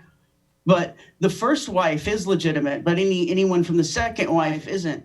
And in the Mormon church, your ancestry is very, very important. And that's one of the reasons why they are, some of the best keepers of genealogy. yeah. And if you want to research your genealogy, one of the best places to go is not the regular LDS, although that's a good place too, but even better, there's a Reformed LDS church, which goes, they believe that Joseph Smith didn't pass the blessing of church leadership, whatever it's called, on to Brigham Young, but instead to his own son. So our LDS has that belief system. And anyway, they have some of the best genealogy research facilities in the country. And if you want to ever research your genealogy, I suggest going to the RLDS temple in Independence, Missouri, which, interesting thing. Okay, that's where I was born, by the way. Wow. Okay. Independence, Missouri, according to Joseph Smith, that was Zion. And it later got reinterpreted Stop by right there. Tracy Twyman was born in Zion. Am I getting this correct? Yes. Okay. It doesn't mean I'm a Zionist, but I was born in Zion. Sorry for interrupting, but that's pretty awesome. I thought it was pretty cool too, because there's not that much else that's cool about Independence, Missouri if you go visit. There's just the RLDS church. But anyway, so he's thinking about this, I think, as a child, thinking like, okay, they can change things that are so important to their own belief system just arbitrarily in order to go along with a federal ban. And then that means that all those people descended from those marriages kind of get cast off, I mean, I guess you might still, I don't know, they're excommunicating people who have a second wife. So does that mean the second wife gets excommunicated, her children? I mean, these are the eternal spirits of all these people being affected, so I think that would have, for one thing, yes, made him angry, but also maybe got him interested in this idea of changing reality through the magic of changing official documents, and then observing the spiritual effect that has, So that is what he set out to do. One of the first major Mormon documents that he passed off, let's try to find it here. It had to do with this, it was an alternative story, or it was like additional information about the finding of the plates. It was a letter supposedly from that Lucy Mack lady from Joseph Smith's mother. So he brings this thing out, and I hate the way, I need to change my website because like the way that it does pull quotes now is so annoying. I have a hard time finding things because of it. Go ahead and like break in here so I can find the paragraph that I'm looking for. I was just putting up a picture of Lucy Mack here as Tracy's continuing on. Now, Lucy Mack, you're saying that this is, let's just see who she is here. This is Joseph Smith's mama? I wonder if that is. Yes, I believe so. Lucy Mack Smith. Well, she's, Okay. it's like all the same illustration. I wonder if that's actually her. There's an actual photograph All right. instead of an Mac illustration. tonight. Yeah, Mac. Whoa, Jim, whoa. Back to the Mac. You can't say Mac tonight. You'll get us kicked off of YouTube. Don't you remember what the Moon Man means now? Back to the Mac. Wow. Okay, so go ahead, Tracy. All right, so the vision that led to the finding of the plates allegedly took place in 1820, but Smith didn't write down anything about this until 1838. This had been a source of controversy since the very beginning, as have certain discrepancies and alternate versions that have cropped up over the years. To one of his earliest converts and patrons, Martin Harris, Smith gave what the Mormon murders describe as a transcript of a small part of the Book of Mormon that Smith claimed to have hand copied from the golden plates. This is that 116 pages that was mentioned again. This is 116 pages that was originally translated and then lost, and then it never got retranslated again. So this is a quote from Mormon Murders. Now, Harris took Smith's transcript east to show it to some experts, one of whom was Professor Charles Anton. I think I already told you guys this story, never mind, about the Reformed Egyptian. What is funny, though, about this story, okay, so this Professor Charles Anton at Columbia University said, this is not Egyptian. And that was his message to Martin Harris. This is bullshit. And then when Joseph Smith came back with the idea of, oh, well, it's actually Reformed Egyptian, Martin Harris, instead of going back to Anton to, run that by him, he just decided, okay, well, it's Reformed Egyptian. And then he actually went around telling everybody that Professor Anton had authenticated it as Reformed Egyptian. So then Professor Anton had to go around to save his reputation saying, I never said that. I said they were bullshit. Yeah, that So makes this me is the kind. think of Scaliger, because the work that Jacob Duhlman did about Scaliger and the Scaligerian chronology is full of that stuff. That it's like Scaliger and his little buddies. They all take like Greek names, so it's really confusing. Like, are you actually Plato, or did you assign yourself to be Plato, etc.? And all of their debates are just ad hominem pissing contests and outright blatant lies, bragging, putting each other down. Somebody compared it to like the comment sections of the internet back in the day, and that seems like the same thing here.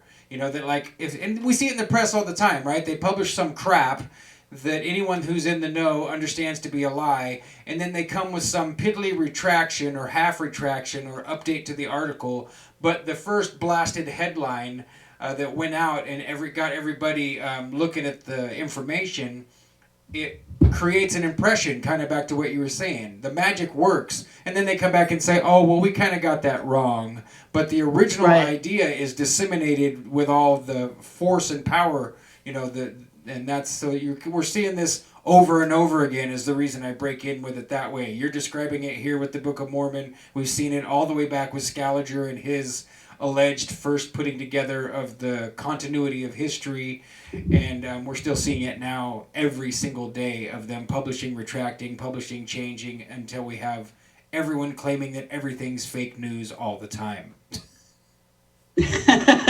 Yeah, and so when you think about that, then Joseph Smith's story about ancient Israelites coming over and converting the Indians to Christianity, well, it doesn't sound as implausible as you might have thought before you realized how easily history can be faked. So, so this Anthon transcript then, okay, which is Joseph Smith's first attempt to transcribe the Book of Mormon. That I guess I don't have it here in the article here, but what happened was he gave this bundle of papers of transcribed stuff to Martin Harris. One of the things Martin Harris did with it is take it home to show his wife, because his wife wasn't convinced that Joseph Smith was real, or that that he's a real prophet. Right. And no one knows what happened to the transcript. It disappeared from that point. So people think that maybe his wife just threw it in the fire. And then he never had the nerve to tell Joseph what happened to it.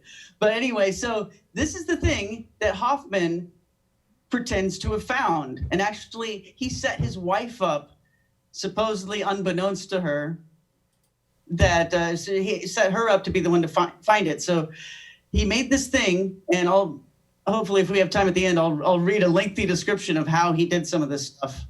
But anyway, he glued it into the back of a 17th century King James Bible and had his wife find it. And then, so after she finds it and they take it around to some experts that all authenticated it, they sold it to the church for 20 grand. And I think that one was like a straight up purchase. But then he started finding other things, and the church didn't want to look weird for just spending tons of money on this stuff. And especially as some of the other documents started coming up, were things that they really found kind of embarrassing.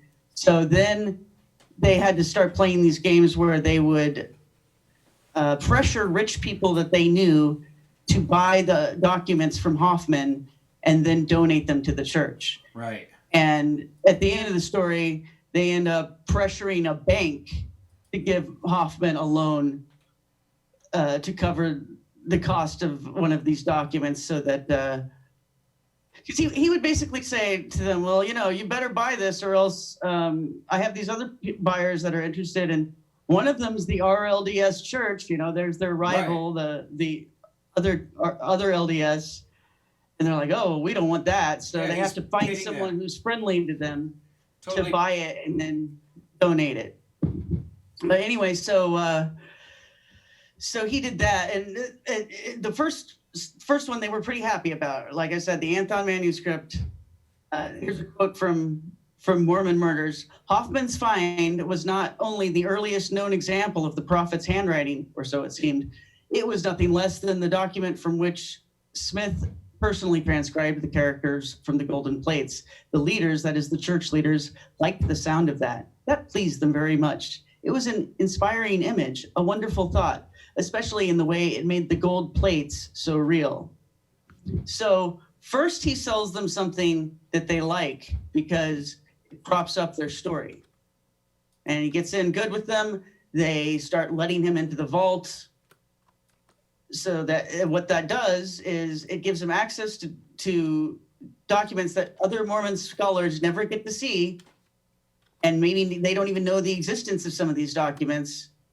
And that gives him inside information about what he might want to forge in the future, how to make it believable, how to make it either fit in with the material they already have or go against it. And that serves his purposes even more. First, he butters them up with stuff that they like, and then he starts finding things that they don't like, that they have to get rid of, they have to bury. And he makes even more money doing that. He's basically blackmailing them with those sales. Well, the other thing I would point out right here, Tracy, is that not only is he doing everything that you just said, like he's got his little plan all linear, like a true con man would, but that he's also not always just trying to sell. He's forging a document and claiming that he'll trade straight across for authentic documents, and or using that process as an excuse to see more and more information that might be in the vault or in other holdings, so that he can get his eyes on what he's working on next. And I think that's what happened, is that he didn't have any patience. He's an insane person, and he didn't, a sane person, if they really wanted to do it, would have known to take their time, go slow, don't panic, and then maybe could have had endless success and never been caught. Because he kind of escalated his whole thing to, like you said, I forgot that he wasn't really caught or in trouble. He just was worried about short-term debt that probably would have hung out there and waited a lot longer than he thought, and certainly didn't require murder with high explosives to solve the problem, you know. Yeah, well, he was really good, and he was addicted to the thrills, I think that's it. the feels of it all. I think, I mean, most of everything we're saying here is probably true. I also think that there's missing information that only Mark Hofman and other people who worked with him know the truth about. And that may shed more light on it. But I still think the gist of this is true. But there's some missing information here. Like, we don't really know, if there were other pressures on him at that point, if this was his idea, if maybe someone else didn't suggest it to him, or if there was something else, some other threat. Like, I know that, right before it happened, he was going around telling people that he was getting death threats. And the reason why, that really involves this other document that I need to tell you guys about. But he had found a document that was extremely controversial to Mormons, and so he was at least telling people that he was getting death threats about it. Just people like, you better not go spreading that, anti-Mormon stuff, that stuff that makes Mormons look bad, or, that's what he wanted people to think was the reason why he was, for instance, he was about to move his family into a new house. Yeah, I remember that. And he was telling people that he wanted a more secure place. So, I think there could very well be more to the story. The church totally acted weird, when this happened, and they tried to lie. I mean, they did lie. A lot of them lied under oath. I'm really kind of surprised that nothing happened to them for that. But some of the leaders of the church, like Gordon Hinckley and Hugh Pinnock is another one. Gordon Hinckley in particular just lied out of his ass. I mean, he kept saying that he didn't know Mark Hofman. He couldn't remember if he'd ever met with him. And then there was like tons of evidence. They spent quite a lot of time together, and that Mark Hofman's work was really the only thing on their minds at that point. That was the main issue with the church. Every time he did something, that was, it would make the news, and it's something that the church would have to deal with for months until the next thing came out. I mean, he was really in control of a lot of things by the time, everything came to a head. So I guess what I'm saying is there's a lot of motivation for the church to want to get rid of Hofman or get him under control. Like, they couldn't, let's say they had figured out that he was scamming them. Well, they couldn't come out and say that, because part of their whole shtick is, we have psychic powers, basically. We have the, the discernment that God gives us. And so they should have known that it was fake. And they shouldn't have been worried about if it contains false information that refutes their existing doctrine. Well, if they had been for real, then they wouldn't have been worried about that in the first place. So in order to keep their cover, which is that they supposedly know everything already, they couldn't admit that they had been fooled in the first place. And that means that they couldn't stop buying this stuff as he was churning it out. They couldn't just suddenly be like, oh, well, we're not interested anymore. They had to come up with something dramatic. Something dramatic had to happen to make the story end. And so I'm not saying that it's a conspiracy, but it became quite evident that if it had been, it would have been easily pulled off, because everything in Utah was controlled by the church, and all they had to do to get a different spin on a news story was just call the the outlet involved and pressure them, and they'll change the news story. They'll fire that person. Everything is completely controlled by the church in Utah. So if they wanted to murder this guy or, set him up for murder and put him in jail forever and cover it up, they can. So I'm not saying they did, but nothing would have stopped them if they had wanted to. Oh yeah, I mean they've even dramatized these kind of behaviors of the church in things like Big Love. I don't know if you ever watched any episodes of that, but it was a pretty good HBO show. It's where I like Bill Paxton. He's the main actor who was playing the closeted polygamist. If you're not aware, folks, it's Big Love is it's an older series. It's quite a few years ago now, but they really emphasize what you just said the most. Is that if you're up in their territory, this is a powerful gang. And they are completely clean and legit, except for when they want to make a very calculated move. They're not they're not crooked like the image they use of the Italian mafia, where it's kind of like it's just a gloss that there's any legitimacy. It's the opposite. The Mormons are all in the shows, and I would say in real life, they're running real legit above board. They're paying their taxes. They have all their systems in place. But then if something pops up that seems inconvenient or especially damaging, then maybe they have to take a particular kind of action, and there's nothing really stopping them, especially in the state of Utah. And everybody knows that in the United States of America. I mean, it's just known that they used to manufacture the main beers at a lower percentage of alcohol in the whole state of Utah. Maybe not the whole state. I don't know for sure, but I know for sure that lots of people. I've never been to Utah, but lots of people I know are like, and the beer is only 3.2%. It's stupid, roar, because they pour it behind a brick wall. Yeah, and in the bar. Crazy. So you've been there, and they pour beers behind a brick wall. That's what I heard. Yeah, I have never ordered a beer when I was there, but I wasn't really there for very long. Yeah, I've been forced to buy 3-2 beer myself. They have it in Denver too. They have it in Colorado, where that's the only thing you can buy on a Sunday. Okay, so that's I don't have all the details, but I knew that. I mean, if you can twist Anheuser-Busch and Coors' arm behind their back, then you got some power.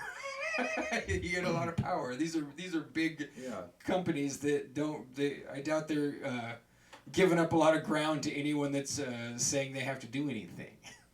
In the chat earlier, we were talking about how the LDS recruits a lot of people get recruited for the CIA through the LDS. And I have a friend, it was a great friend of mine in junior high, and I kind of lost touch with him, and I ran into his brother a few years ago, and his brother said, "Yeah, I think he's in the CIA. He disappeared from everybody in the family, and the last word was that he was going into Quantico." And I don't know if that has anything to do with the Hofmann situation. I wonder if it's a deep state thing like that. I remember some stuff in the book was kind of implied that way, that it was more like the fix was in with some of the cops and lawyers. I didn't think it went all the way up to intelligence agencies in the book. It's been so long, I don't really remember. But did you reread it just within the last few months, Tracy? Yeah, I reread it this week. Oh, okay. So yeah, isn't that right? That like a big part of the whole thing was that like you said, the church would like grab stuff as a favor or take action from the inside of whatever bureaucratic agencies, etc. They mentioned the FBI, that it was so stacked with Mormons that they thought that's the reason why one of the documents just got confiscated and never returned for the investigation.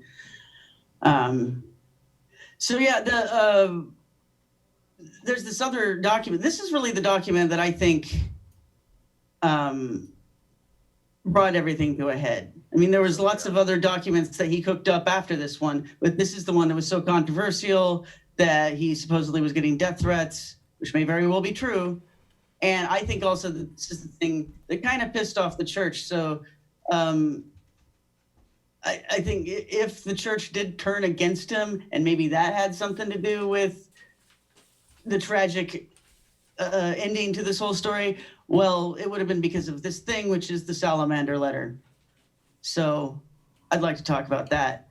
Because that's the main document. I mean, that was called the White Salamander letter. Is that? Yes. Yeah. Okay, so this is one of the things that the church did not like. All right. This is allegedly written by Martin Harris. That's, again, Martin Harris was Joseph Smith's earliest convert and patron, one of them. And he's the guy that paid $5,000 to have, I think, 3,000 copies of the Book of Mormon printed. So the first run of the Book of Mormon was paid for by Martin Harris. So this is a letter written, allegedly, by Martin Harris to a guy named W.W. Phelps in 1830. And here's some passages quoted in the Mormon Murders book. I don't know if we could find a fuller quotation. And I know you can find a picture of the Salamander letter online if you look. But here's just the quotes that they have in the book. Joseph often sees spirits here with great kettles of coin money. It was spirits who brought up rock because Joseph made no attempt on their money. I later dream I converse with spirits, which let me count their money. When I awake, I have in my hand a dollar coin, which I take for a sign. In the fall of the year 1827, I hear Joseph found a gold Bible. I take Joseph aside, and he says it is true. I found it 4 years ago with my stone, but only just got it because of the enchantment, the old spirit come to me 3 times in the same dream and says, dig up the gold. But when I take it up the next morning, the spirit transfigured himself from a white salamander in the bottom of the hole and struck me 3 times. Joseph found some giant silver spectacles with the plates. He put them in an old hat and in the darkness reads the words, and in this way it is all translated and written down. So that's all fake. And you can see he went to the trouble to misspell words and have these run-on sentences and all these kind of mistakes that I guess he thought would be believable, written by a guy like this. Martin Harris was a farmer, so perhaps not the most literate of the original converts. Anyway, hopefully everyone in the audience here can get why that would be so damaging to the church if it was believed to be an accurate document, which for quite a long time it was. It's saying that instead of the angel Moroni, there's a white salamander. And so, later when he had to confess that this was all fake, they asked him where he came up with this stuff, and he just said, he thought that it was the sort of thing that these guys would have written back then. And because of his study of magic, he knew that toads and salamanders were often, these kind of little trickster spirits that would, show people treasures and give them messages from beyond. And, people would use them as servitors to try to get things done. Right, So they're the liminal creature still. So we're back to everything we covered last week. So if you're not completely keeping up with us, folks, you need to follow up with last week's show about the progression of frogs and how they're so preeminent in our life now. And we went and grabbed some beautiful fine art examples by Jim Maiden. So there you go, Ribbit Ribbit. I don't know, does this count as a salamander or not? This thing was a baby; it had a tail, right? It's an amphibian. But so I don't know. I think I don't know. Were you able to see it there, Tracy? I not really. That's okay. I'll hold it up again later because I don't want to take us too far off course by being silly. I think he's probably being coy and dishonest. My gut feeling is that he probably drew that information about the salamander more from something like Hermeticism or wherever it stems from. I don't know the salamander mythology well enough, but to me it's the same as if he stuck the phoenix in there, To me, the salamander and the phoenix have always been a similar creature, similar transformational, or I would even go farther and say transmutational. That you're taking something worthless or of little value and making it into something exceedingly valuable. So to me, that's what it seems like. That he knows what he's doing. He's being coy, and instead of answering with showing all of his cards, he's like, well, it seemed like the thing that they would like. But really, he knows that he's practicing magic by using the creature to, well, essentially to threaten, like he has his hand on putting his hand on the rudder of the whole church. That's the way I see this whole battle. It's like he's getting his hand on the steering wheel of the boat being all of LDS, the whole universe of it, both churches even, he's got them all chomping at the bit, vying for position, grabbing their bank accounts, and if they can't afford it, appointing people to grab their personal bank accounts and liquidate them so that then they might receive a donation that might look unseemly in the eyes of the rest of the world, so... I think it's highly likely that he was inspired when he wrote these documents, when he came up with the text and stuff. Once you start composing things like this and you're working with magical concepts, that sort of just happens to you anyway, I think. And the more he started, composing alternate versions of the finding of the plates and the translating of the plates, the more that same spirit that inspired Smith came to him, I think. And so I wouldn't be surprised, and of course there's no way of knowing now, but if you could get some kind of omniscience, I would not be surprised at all that his fake document tells the story more accurately than anything that the church has been willing to put out.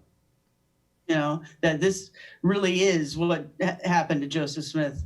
And it's interesting too, yeah, like I'd heard this story a few times before I read the book.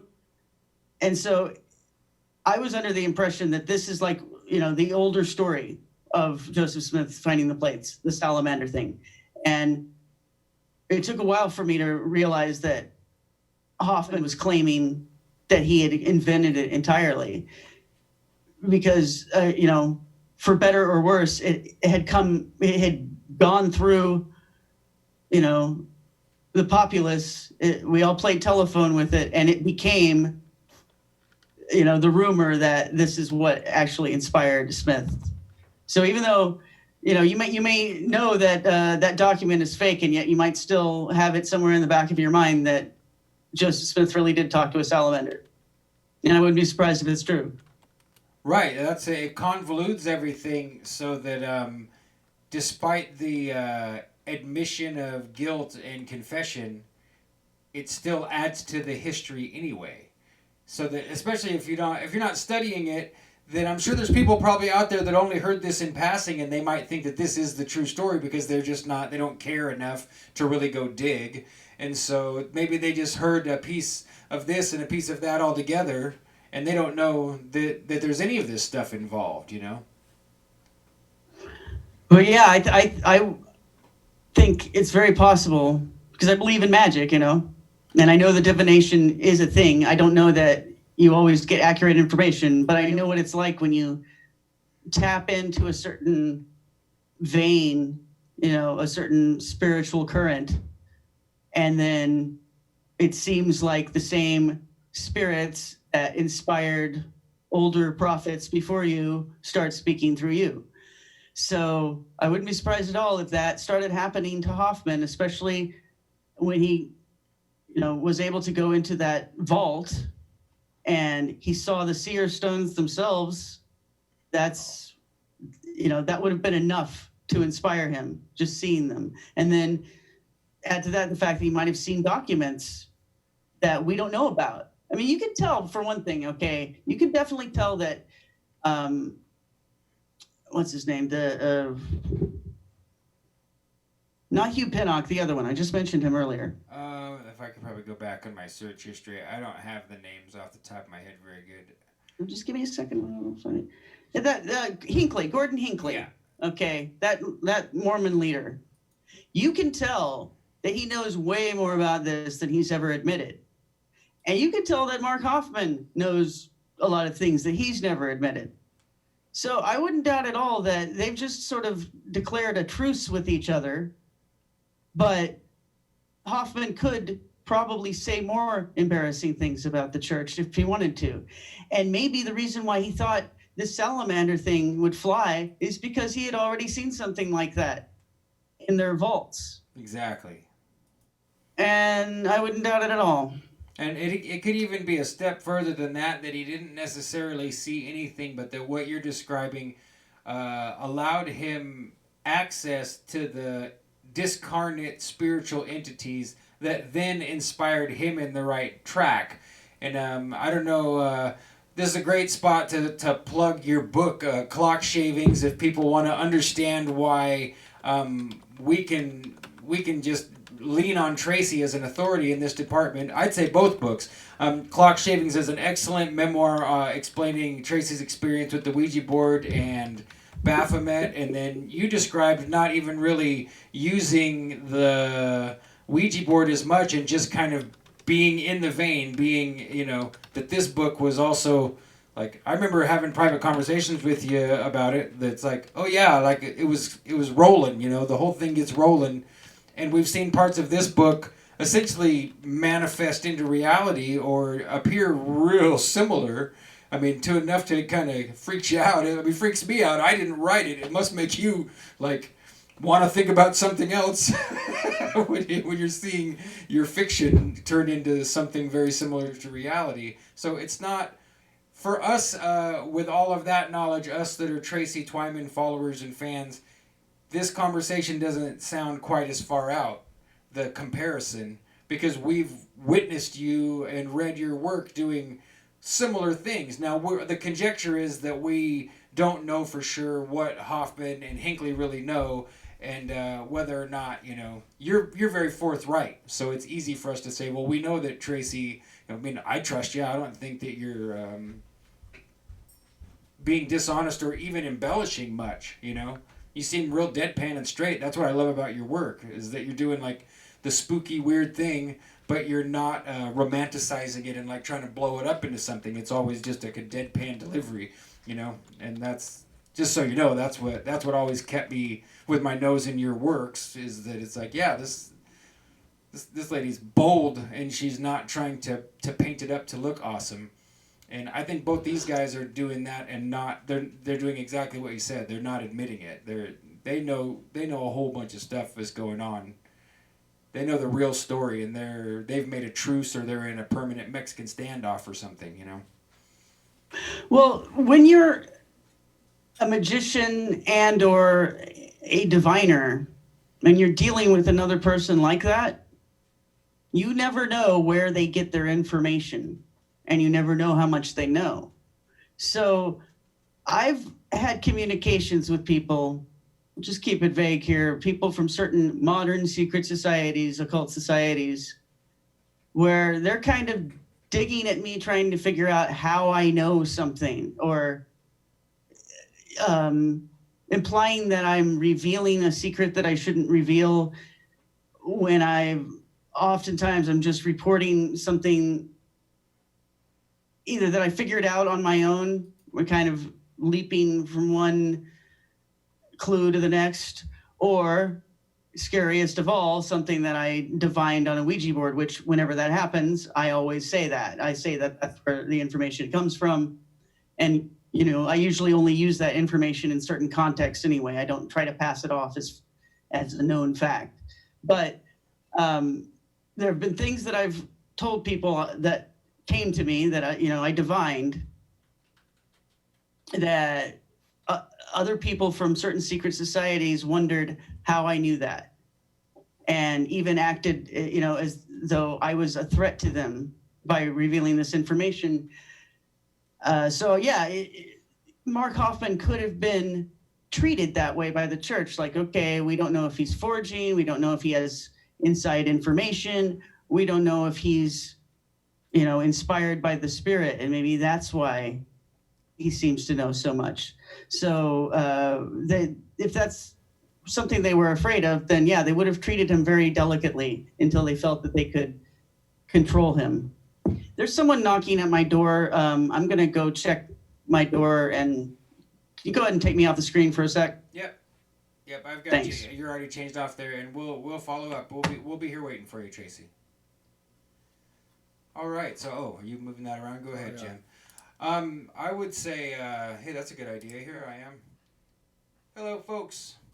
We're having a small interruption here, but this is pretty far out, man. It's insane. I think the main thing that was coming into my mind right there before Tracy had to step away was that typically, especially the way the world has been up till just recently, I feel like we're starting to see like this whole bringing out and unpackaging of magic and magical thinking, and they're bringing, you know, especially if you're looking at Netflix, all of the satanic type magical imagery is there. But I think up till just recently, so generations that are slightly younger than us three might be gonna looking at it different here in the near future.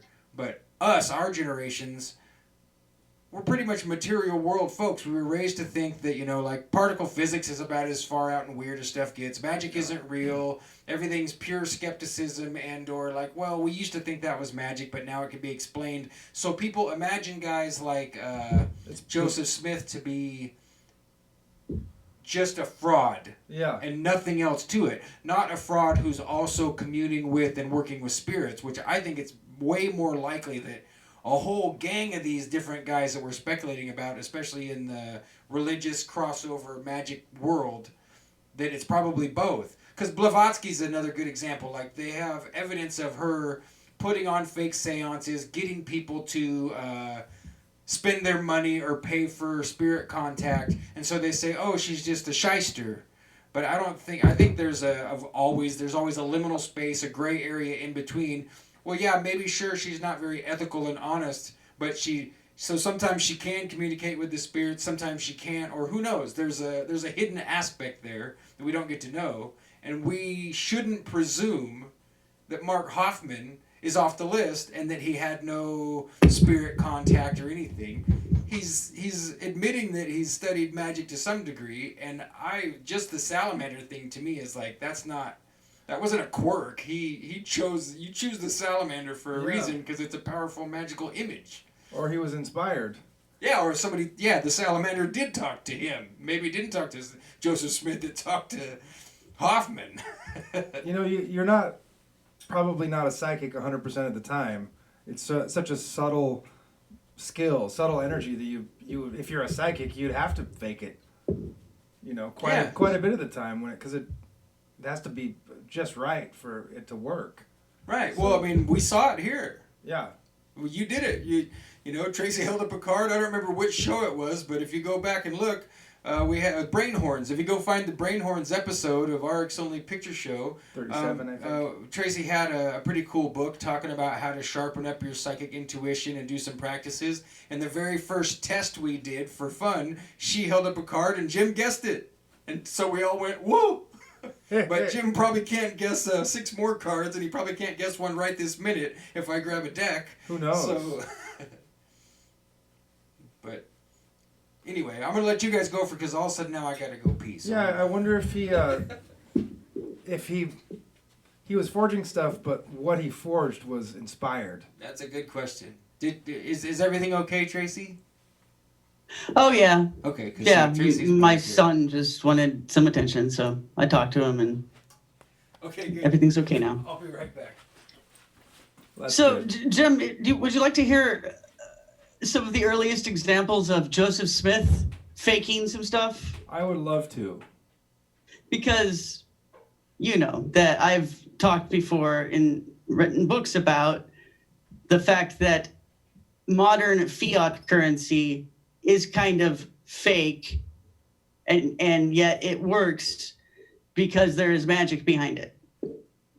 And in fact, the way that fiat currency works and is fake and is a fraud is very specific. It has to do with this concept of fractional reserve lending, which means lending out far more in excess than you actually have in reserves. So in other words, you just make up credit out of nowhere and give it to people and charge them for it, and they pay you back with money, but you don't actually have enough money on hand to, extend to all those people. If we weren't writing a check, if you were a bank and you weren't just extending imaginary credit, and people actually wanted you to hand over, real gold or silver or something of real intrinsic value, you couldn't. Banks can't do that. They don't even have cash available to do that. Yeah, abracadabra. And almost none of them have any gold or silver, which was the whole thing originally, right? So Joseph Smith knew all about how to do that. So I'm just going to read a quote here from Mormon Murders. And except that I see again the pull quote thing is just really driving me nuts here. Basically, he started a bank, and he used the same concept with the Mormon bank. Hold on a second. Okay. Yeah, no. Okay, well, never mind then. I don't know what happened to the paragraph. I was just looking at it. It's okay, so... I'll just tell you what it said. It said that that he started this first Mormon bank with basically, boxes that had a bunch of heavy stuff in the bottom, like rocks, and then he would put a layer of silver coins on the top, and he would show his depositors these things. And that's how he got people to invest in the first bank. I don't know what happened to the whole paragraph I wrote about it. So you're talking about Joseph Smith did this? Yes. Okay, maybe it's actually in my notes and I didn't put it in the article yet. That's possible. But anyway, that's how Joseph Smith got started. Yeah, by fraud. I mean, it is the way that they fraudulently start. If they start a brand new bank right now with fractional reserve banking, they say, well, you've got blank amount, loan out 10 times that much, and we'll get this thing rolling. And most people... More and more people know, but in the past, people didn't. I remember finding someone like you, Tracy, that had written a book about it, and having a conversation was a rare thing. Whereas now, most people understand that fiat currency is. It seems like a lot more people know now that banks are truly dishonest in their dealings. That you shouldn't take a dime and loan out $1 worth of money and then start collecting at interest to become wealthy. I mean, this is absolutely crooked, But so that's what Joseph Smith would do, huh? Fill up a box of rocks, lay some silver on top, and say, hey, look, here is a large box of silver. Let's do some business together. Let's, put your money in my bank too. So it's just crooked, Okay, so I found the paragraph finally. Cool. It was in my notes, actually. It wasn't in the article. And yes, I've already told you. But here's a quote from one of the witnesses to this whole fraud. Okay. The effect of those boxes was like magic. They created general confidence in the solidity of the bank, and that beautiful paper money went like hotcakes. For about a month, it was the best money in the country. For about a month, yeah.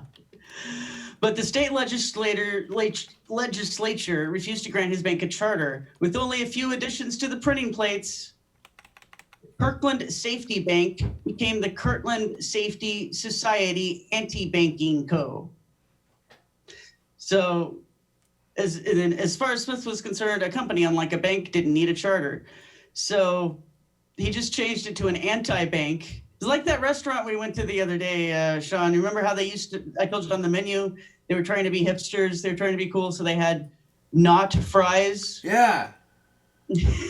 Well, hamburgers and not fries. Yeah, and I was kind of excited to see that, but then the restaurant had changed. They understood apparently that was dumb, and that people actually want French fries.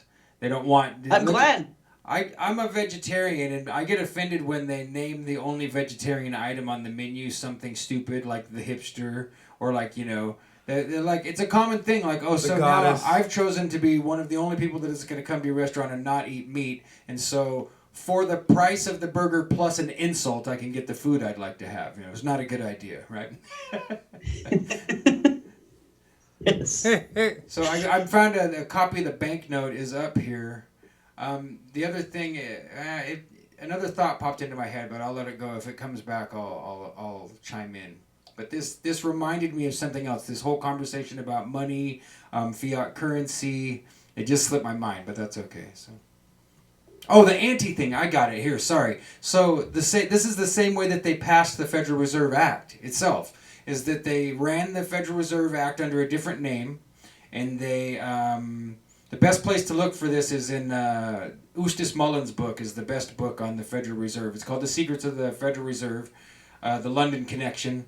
But they ran the bill the first time and it got knocked down by the voters. So they essentially duplicated the bill, changed some of the language in one of them, and changed it to the Federal Reserve Act, and ran them again parallel, so it looked like that they had come up with something that was against the one they had gotten knocked down, and it was identical. And they passed it 2 days before Christmas in, I think it's 1913, if I remember correctly, or 16. It was one or the other.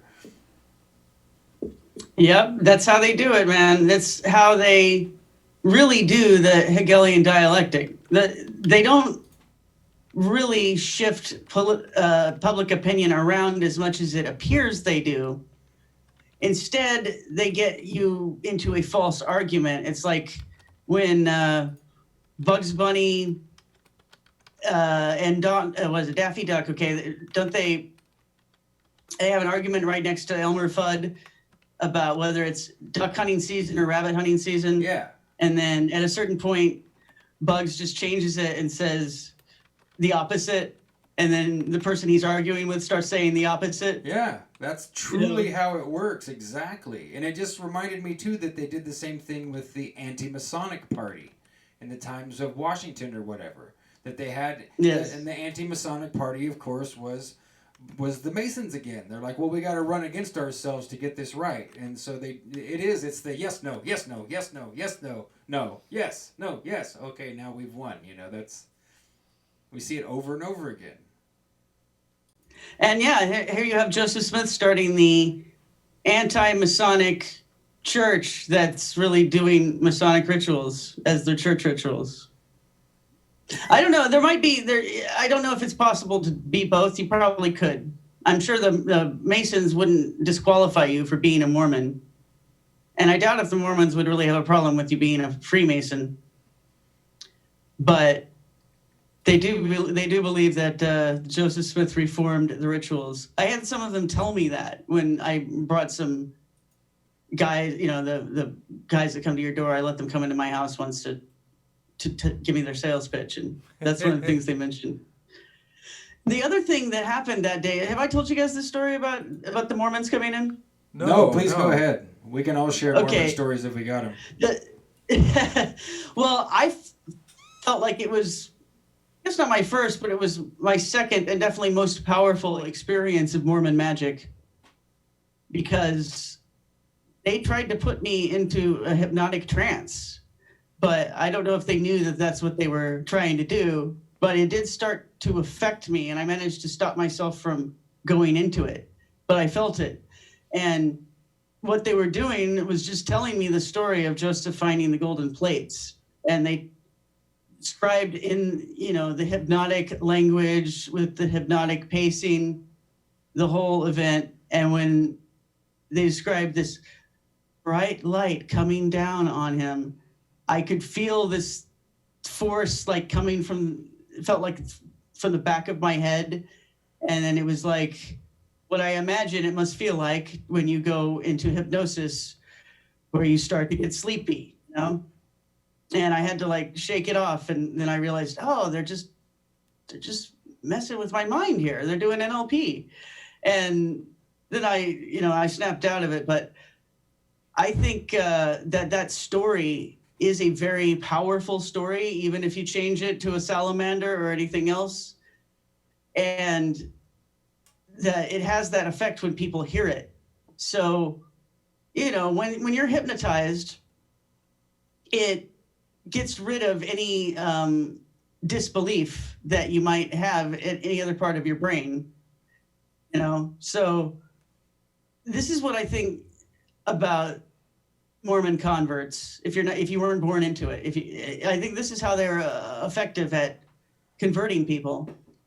It's this very magical and very powerful hypnotic induction when they tell you the story that they need to tell you to try to convert you, and then it gets people believing, you know, with a faith-based belief that has nothing to do with historical details of anything.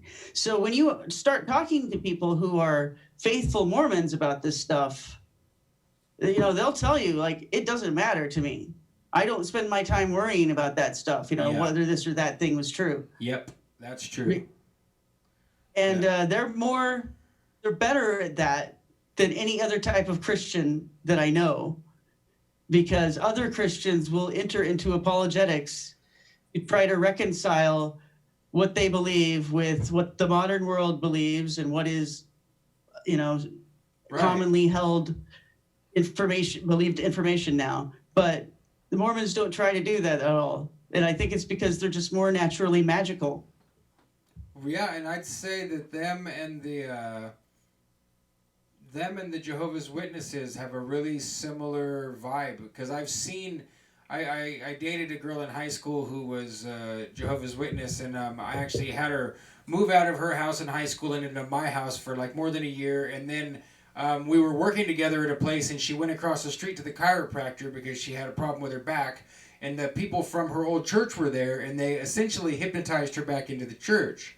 And we broke up and went on. But I've seen it happen, not just that example, more than one example of the similar, like you know, NLP is a really good way to describe it, but I don't think NLP was really out in the open back then. It probably was still NLP, you know, like Bandler and Grinder. Those are the guys that started it. They've been around for a long time. And I don't think the marketing had come out yet to call it neurolinguistic programming, but it very much is. It's like an active hypnotic trance state. And I'd say the same. It's the same thing that they teach you if you learn really good sales letter writing or in-person sales. It's all the same technique. And so people will say that too. They'll say, oh, it's a shtick or it's a sales pitch. But I think it's more, what you're saying is more accurate. Of course, it is sales. All sales is magic, but if you do it just right, then you're kind of tipping over the edge of trying to sneak past somebody's ability to say no, and instead of just sneaking past it, you're putting them in a trance to where not only do they not say no, but they are getting a supernatural, even if it's fiat, it's a fiat vibe of something supernatural happening, and then you join up and you say, well, I don't care if it's true or false because I had this feeling. Like you said, a faith-based feeling. The feeling is good enough for me, is what you end up with these kind of people if you talk to them. Yeah. I think, like, because I had that experience, I could relate to what converts a Mormon more than when you talk to a Protestant Christian and they're trying to convert you, a lot of times you'll come up against this cognitive gap where they just keep saying that they have this feeling in their heart, and if you could just have that feeling in your heart, then you would understand. And to me, I not only do I never feel like I understand what they're saying, like, no, I can't relate. Not only that, but I question them, because they seem to always have the attitude that that's what all the Christians feel. You know, they have this feeling that they have this emotional connection to God and Jesus. They've gone through this conversion process, and then they assume that all the other faithful Christians also have that and went through the same experience. And I just seriously doubt that. But the yeah, I ones know for sure it's that not often true. go around trying to convert you, they do say these things. Go ahead. Oh, I was just gonna say, I know for my own personal experience, especially, it's not. I mean, I've lulled myself into plenty of sales trances and similar things to where I know I'm going along with a good feeling, and I'm gonna, and then I've bought something and regret it immediately. Is a simple example, but I've been to plenty of different Protestant churches, whether they be Baptist or the Church of Christ or even the Adventist Church, which a lot of people consider similar to what we're talking about. I'd say it's a lot softer and different. Adventists don't really proselytize the way Mormons and Jehovah's Witnesses do. But whatever happens with a Mormon or a Jehovah's Witness conversion process is not what happens when people are saved by Jesus Christ, in my experience, It's similar, but it's not the same. I don't know how you would describe the difference. It's,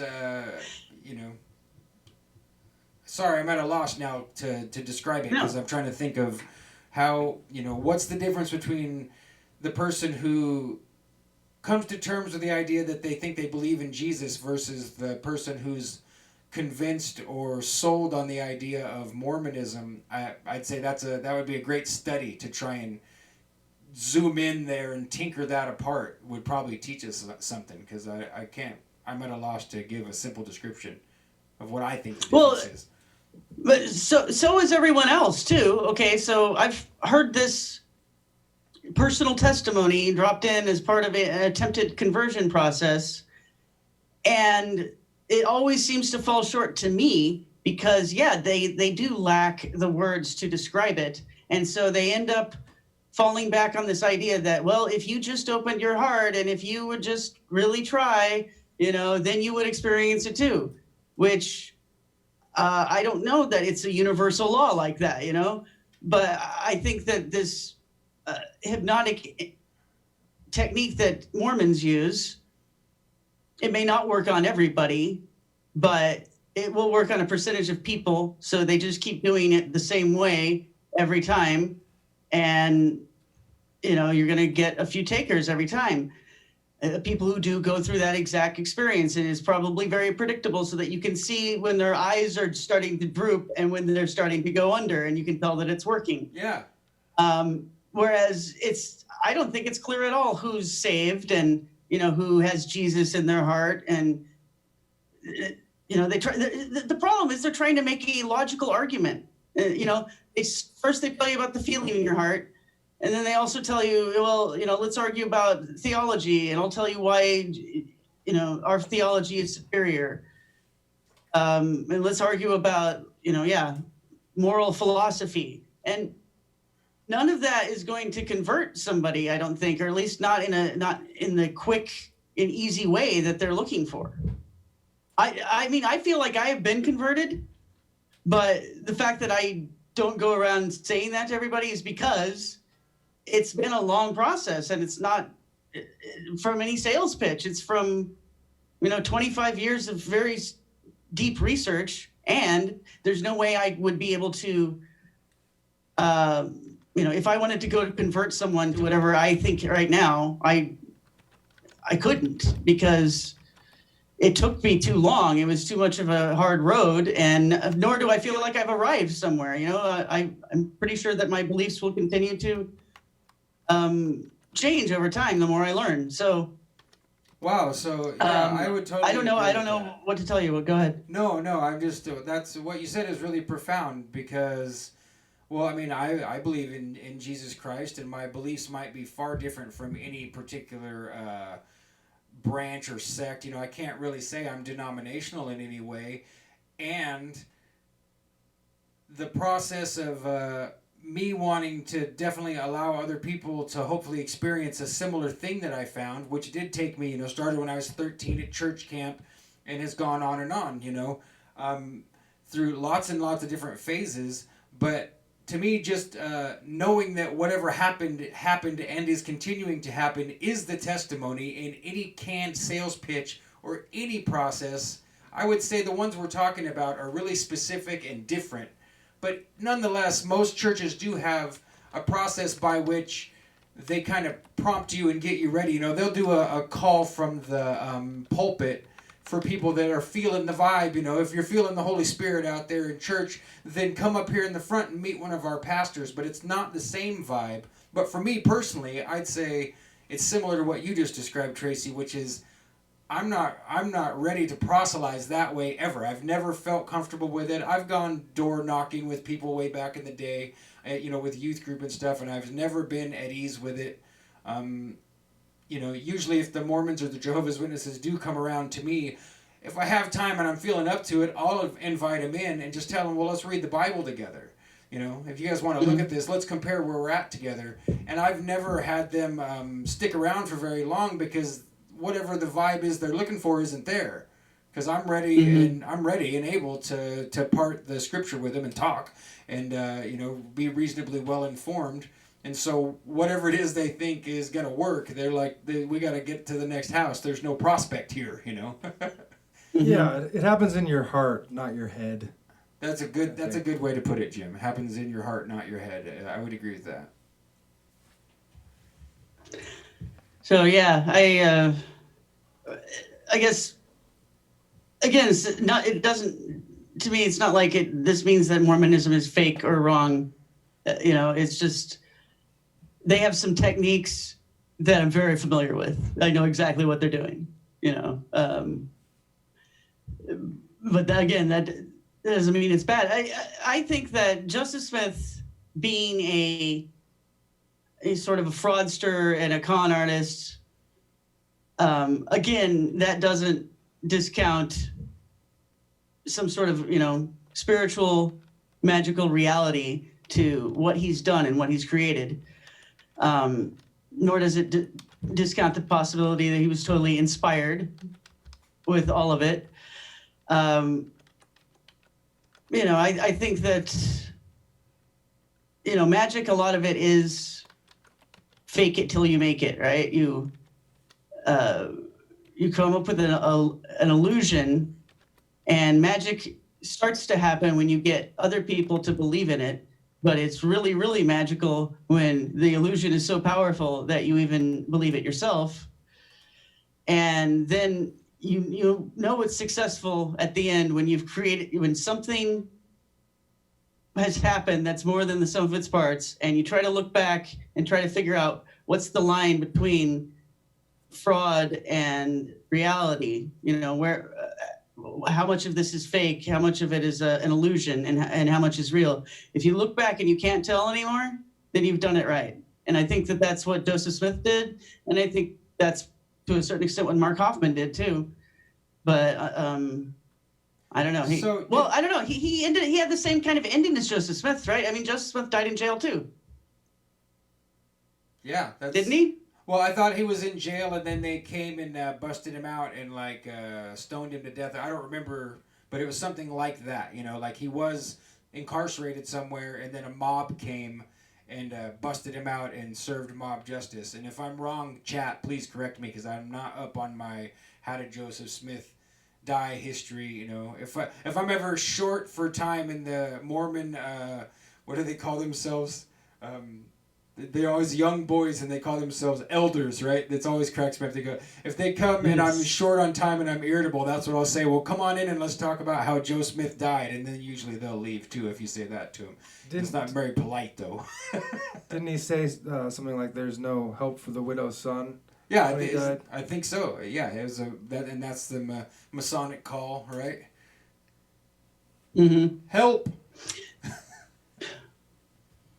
You know, I went looking for any links that anyone else had noticed between Joseph Smith's stuff and John Dee, because John Dee also used seer stones, right? So I thought, well, there's one link, and I had a feeling there was more.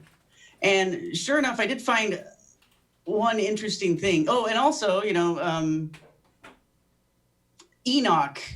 Joseph Smith talked quite a bit about Enoch, and I think Enoch is probably one of those more common Mormon names too.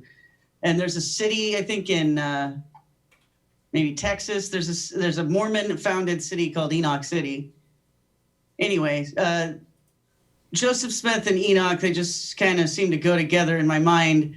And so I went looking, and I found this website where this person was pointing out that, okay, there's this ring that John Dee wrote the designs for, a magical ring that you would make with paper. You know, you'd write it down and then cut it out, fold it up, and put it on your finger to use during an Enochian magic ritual. Never heard of that. And it has these. Okay, so it has these four. It's called. He calls it the ring of gold, even though it's a paper ring. And it has these four letters on it: PELE. And nobody knows what it means. Someone named Benjamin Rowe, I don't know who that is, wrote in some book that it's Latin for "he will work wonders." I don't know. But anyway, the interesting thing there, as this person was pointing out in this article, is that this is Pele Ale is a what do you call it? It's like a special password that they use in the priesthood of the church. So, you know, not everybody does those rituals, but the men who graduate to a certain point, I think you have to be an elder and have gone on a mission and done all that stuff when you were younger, and then you get a temple recommend, and then that means that you can go to the temple and do the super secret rituals. And so one of the things that you learn when you do those rituals is this Pele Ale thing. I think I'm trying to recall the ritual that it's involved in, and I think it's the one where they're kind of recreating the Garden of Eden, and Lucifer is in the whole scene and everything. And anyway, I'm going to put my mic down for a minute so I can show you guys.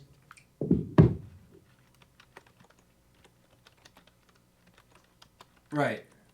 Okay, you're supposed to do something like that while chanting the words Pele Ale, Pele Ale, Pele Ale. I've got the ring up on some version of the ring up on the screen here, and it's gold. I don't know if this is on like a museum website. Usually I just stick on the image search, but this looked interesting enough that I don't want to distract from it. But folks, if you type in what Is it the British Museum?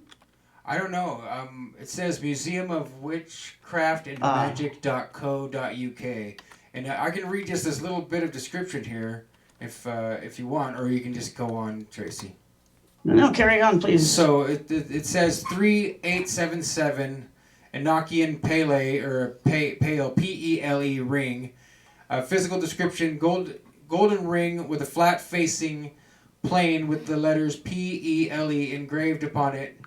Made to D specifications as related by the Archangel Michael and Uriel, presented in a red ring box, and it says this is plated in 24 karat gold. So, and I'll read the information here. It says, in their system of magic, John Dee and Edward Kelly were instructed to make a number of objects, including a ring, the holy table, sigillum, and a few other items here. And I'll read this description and then we'll jump back here. So it says, in quotes, a ring of gold with a seal graved in it, and had a round thing in the middle of the seal, and a thing like a V through the top of the circle, and an L at the bottom like a bar, clean through it, and had these four letters in it, PELE. And I just kind of stumbled through that. That's all kind of old English there. So if you go to this page and look, I'll try to remember to drop this in the description later, folks. But. Well, it's interesting. It has this thing like a V in the middle because you're making a V with your hands when you do that Pele Ale thing. You're making a V up above your head. And it's just like something I wrote about recently. There's a sign that they use in the OTO. It's the sign of Typhon. Okay. Well, anyway. Yeah, it looks identical to that. And I just noticed that there's an article in Wikipedia where they talk a little bit about Pele Ale. So this is on the article for the Adamic language in Wikipedia. So you're definitely It right, says- Tracy. I googled it real quick, and so sign of Apophis and Typhon is the here. Let me click the button so this jumps up on the screen. So yeah, it's like touchdown. You know, I mean, pretty much we're getting a combination of holding your hands up like stop, don't shoot, and then also all the way up like touchdown. You know. Okay, Latter-day Saint Endowment Prayer Circle once included use of the words Pele El. These untranslated words are no longer used in temple ordinances and have been replaced by an English version, "O God, hear the words of my mouth." Some believe that the Pele El sentence is derived from the Hebrew phrase Pele El, mouth to God. So that's the same, this is the exact same word. Now, there's a video that comes up when you Google this. It's only 59 seconds long. So you could probably, if you want to play this, here, should I put it in the chat? Yeah, sure. And you could see some guys doing this stuff. You might have to take over the mouse, Jim, because this one's kind of acting funny all of a sudden here. Sure. Oh, I'll trade you. Take that one just in case. Sure. These mice have been acting a little strange. Jim and I both have. Maybe they need some cheese. Yeah. The kind of Mickey Mouse mice. Yeah, these things are totally Mickey Mouse. So, did you just put it in the Zoom chat, Tracy? Oh, I did not put it in the Zoom chat. I It does put it not- in the Did you put it in on Twitter? YouTube chat. Oh, okay, yeah, that's easy enough. Cool, I'll grab it. Let's see, get me to my chats higher. All right. Oh, I'm a ways away here. Come on, chat, catch up. Or is the chat moving really fast? Maybe better drop it in Twitter or in the side chat. It's not moving fast. Because I'm just not seeing it. Okay, fine. Where was it? It's a link to a video about Pele, which always makes me think of a soccer It's up player. there a little ways. I'm thinking, I haven't seen it yet, but I'm thinking this might be from the God Makers, which is a video series. There were two of them that was exposing Mormonism. Yeah, and there's been this guy that's going around, and this might be the same. This guy that's been going around and secretly filming rituals and filming the interactions from behind the curtain and that kind of stuff. You know, okay, they still have the blood atonement thing. I don't know if they've officially gotten rid of it, you know, but a lot of things that are officially discontinued in the Mormon Church still happen unofficially. And the blood atonement thing is the belief that if you do anything particularly bad, especially if it harms the church at all, that the only way to atone for that sin is to spill your blood. So if you're guilty and you know it's a blood atonement level crime, then you need to arrange to be killed so that you can be atoned. And if you don't feel bad about it, if you don't ever repent, then it's okay for someone else to murder you in order to save you from your sins.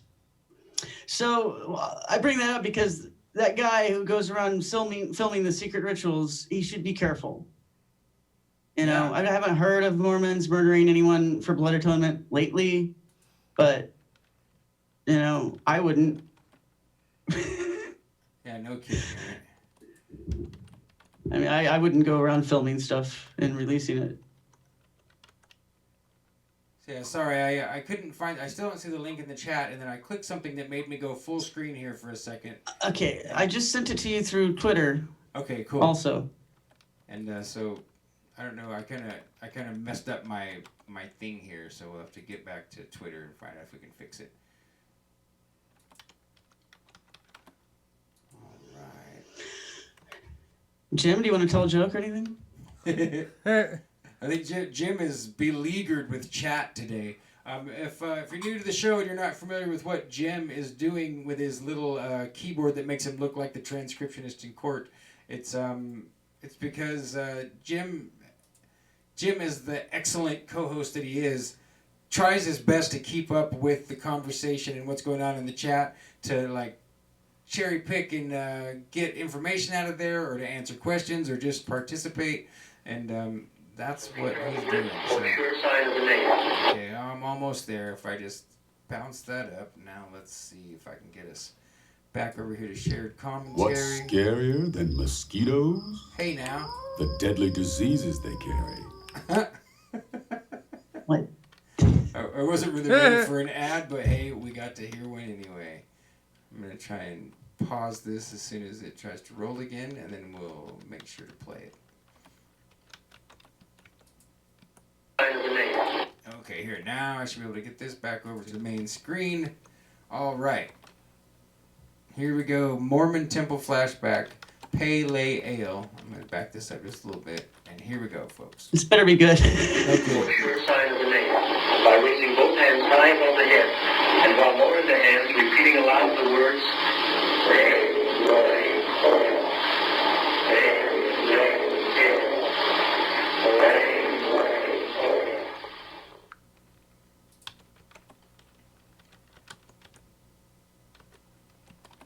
I could read this out loud here. In April 1990, the Mormon Temple endowment ceremony changed, and the Pale Ale chant was changed to, "O God, hear the words of my mouth."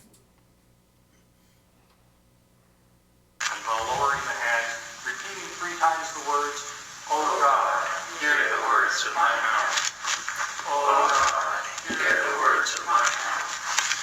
O God, hear the words of my mouth." Until April 1990, the endowment ceremony included penalties that required all participants to pantomime their own murder by various different gruesome methods. For more information, go to mormonthink.com. So that just confirms a whole bunch of stuff we were already talking about there, Tracy. That the idea that they didn't really put much of a mask over the masonry that's inside of Mormonism. I mean, that to me, that just confirms what I've always been saying to be pretty true, that it's like Freemasonry for the whole family. It's some kind of maximization of the spiritual side and minimization of the I don't know, I almost call it empty ritual sometimes, because it doesn't seem like Masonry's never seemed to me like the kind of magic like the Golden Dawn or something where everyone realizes what they're doing. They have people going through rituals and graduating up through initiations, but it's not in a fully informed way, you know? And so... Right. But I mean, the most famous thing to me always about Masonry has been these penalties. The idea that you're mocking and symbolically representing cutting your own throat, pulling out your tongue, I don't remember, stabbing yourself in the heart. It's all these gruesome types of murder if you reveal the secrets. And so here we just saw it there in the church. If that same ritual was performed with the penalty signs, then wow. Where they're not really hiding much of what they've done, you know, to just translate Masonry into a religion, a spiritually focused religion. And that's the Melchizedek priesthood too that Alex was mentioning. Alex Rivera, last time he was on, or not last time, but the time before, the first time he was on, he showed us a slide of the Melchizedek priesthood of the Mormon Church. So I believe that what they were showing us there, that's a Melchizedek priesthood ritual. Right. Just throwing that out there too. So I'm getting the feeling that I need to attend to some things here at home soon. And so I just wanted to know, is there anything that I should close with? I could read a lengthy description of how Mark Hofman did some of his forgeries, or I could just say, okay, bye, or something else if you have a request. No, if you don't mind reading us the description of the forgeries, I think that would be a good way to kind of lean towards the end of a show. I mean, we got started pretty late, but I think if you did that, and then we could let you go and we could wrap it up pretty easy from there. I'm kind of trying to mess with the camera here because it's not quite giving me what I want. I'm trying to figure it out, but it doesn't. That's not going to prevent you from reading. So. Okay. All right. So I'll just go ahead. This is a quote again from Mormon Murders. He had stolen the authentic 1830s paper from a book at the University of Utah Special Collections Library. Quote, and this quote is from Mark Hofman himself. The handwriting style of the letter was copied basically from the available Martin Harris signatures, the samples of letters and styles from that era, and the common style and standards that were employed at that time. I attempted to keep the handwriting of the letter consistent with the handwriting of the known Martin Harris signature. I researched the mail schedules from and to Palmyra and the surrounding area and knew what post office date and mark to affix. I knew that prior to 1829, the Palmyra postmark was black and afterwards it was red. The beginning of the letter, quote, I received your letter today and hastened to respond, was from words I had seen in actual letters from that era and place. So I was sure the time sequence was proper, unquote. And then another quote from him, basically, I created what I believed the actual history to be. I believe Joseph Smith was involved in magic. The early writings of Joseph Smith didn't characterize his experience as a first vision, but a dream. I was aware that salamanders and toads are commonly associated with magic literature. The salamander letter was a magic forgery, unquote. For the ink, he picked a recipe containing tannic acid, ferric acid, gum arabic, and logwood, and went to the chemistry stand at a local hobby store in Logan for the ingredients. Perfect Chemicals is the brand name, he enlightened them. That is the jury. After the ink had dried, he soaked the document in hydrogen peroxide, dabbing it on with a piece of tissue. That oxidized the black ink to a, quote, appropriate brown color, unquote. To make it look as if the Anton manuscript had been in the Bible for many years. Remember, it was found in the back of an old 17th century Bible that actually Mark had glued it into. He wadded sheets of aluminum foil the size of the folded transcript, heated them with an iron, and I remember from the book, it was actually an iron that you would use to iron your clothes, and placed them in the Bible where he intended to put the transcript itself, quote, to make it look like the acid from the paper had browned the leaves of the Bible. The paper came from an edge page of a book in the Institute Library at Utah State. He then dipped the paper in a hot gelatin solution to give it a new sizing, since sizing tends to wear off as paper ages. Without the sizing, the ink would have feathered or spread out too much when it came into contact with the old absorbent paper. After writing the text, he applied heat with an iron, then poured hydrogen peroxide on it to age the ink and to remove the sizing where it wasn't protected by the ink. Quote, it was ragged as well as aged. It is true that it was a genuine paper from that period, but I thought it would be more convincing rather than being pure white to show that it had a high acid content. I also wanted to have it to have high acid content so it would stain the page in the Bible, unquote. Finally, he sprayed the document with a solution of gelatin and milk in order to create foxing or rust spots. It was completed in a day, he said. Hofmann described the extraordinary lengths to which he had gone to formulate the ink. Quote, I knew that this document would be scrutinized, so I took pains to ensure that the ink would not differ from the 17th century printing ink. I obtained, this particular quote is about the Oath of a Freeman document that he forged. I obtained some paper from the same time period, approximately, from Brigham Young University Library. The paper did not have printing on it, which I guess they'll be happy to hear. That paper I burned in an apparatus to make carbon black. The reason I went through this trouble is because I thought that there was a possibility that a carbon-14 test would be performed on the ink. He then took the carbon and mixed it with linseed oil. The linseed oil was heavily boiled, which thickens it, and then it was burned.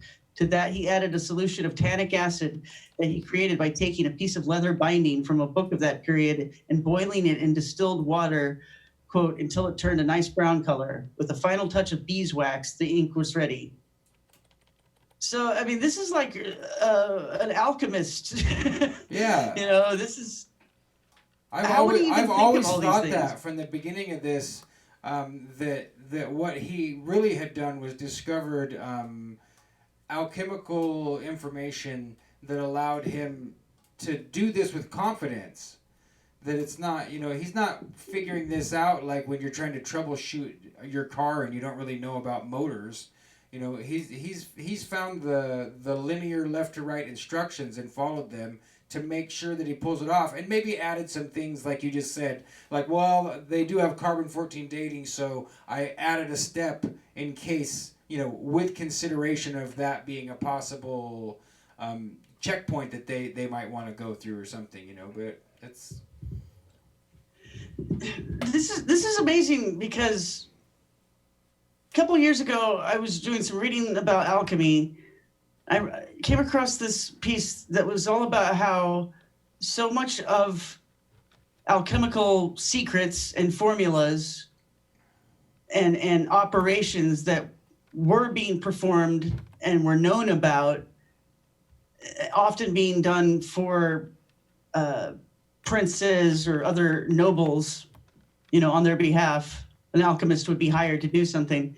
A lot of it was just mixing chemicals to create certain dyes and paints and inks to be used on books or clothes or, painting a cathedral, that only alchemists would know how to make certain colors. And people, outside of that trade wouldn't know how. It was considered this, very precious secret. And, I thought that was important, and I kind of stuck it away in my brain, but I didn't know what I'd end up doing with it. A couple of weeks ago, I made a bunch of videos about Notre Dame. I was reading from the Fulcanelli book about alchemy that's saying that there's all these alchemical secrets embedded within the gargoyles and the architecture of what used to be Notre Dame in Paris. And I remember Fulcanelli kind of implying, if not outright saying at one point, that one of the things the alchemists knew how to do basically was make reality and make specifically history. So I need to go back and pull out those quotes because maybe they can go into a different context now. Like, I felt like he was telling us that alchemists can fake history. And I've been thinking for a while that faking history is a form of alchemy. It's part of the process of creating a magical world, a new magical universe.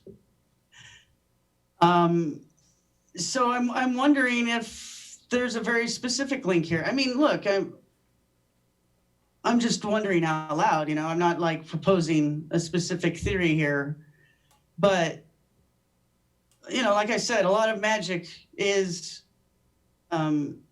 illusion, creating effective illusions. So, if we are living in a world that was created, maybe 500 years ago or less, for instance, according to some people's theories, and all of this stuff that we think of as evidence of a longer history has somehow been concocted in a shorter period of time, there's something definitely magical about how all of that would have been put together.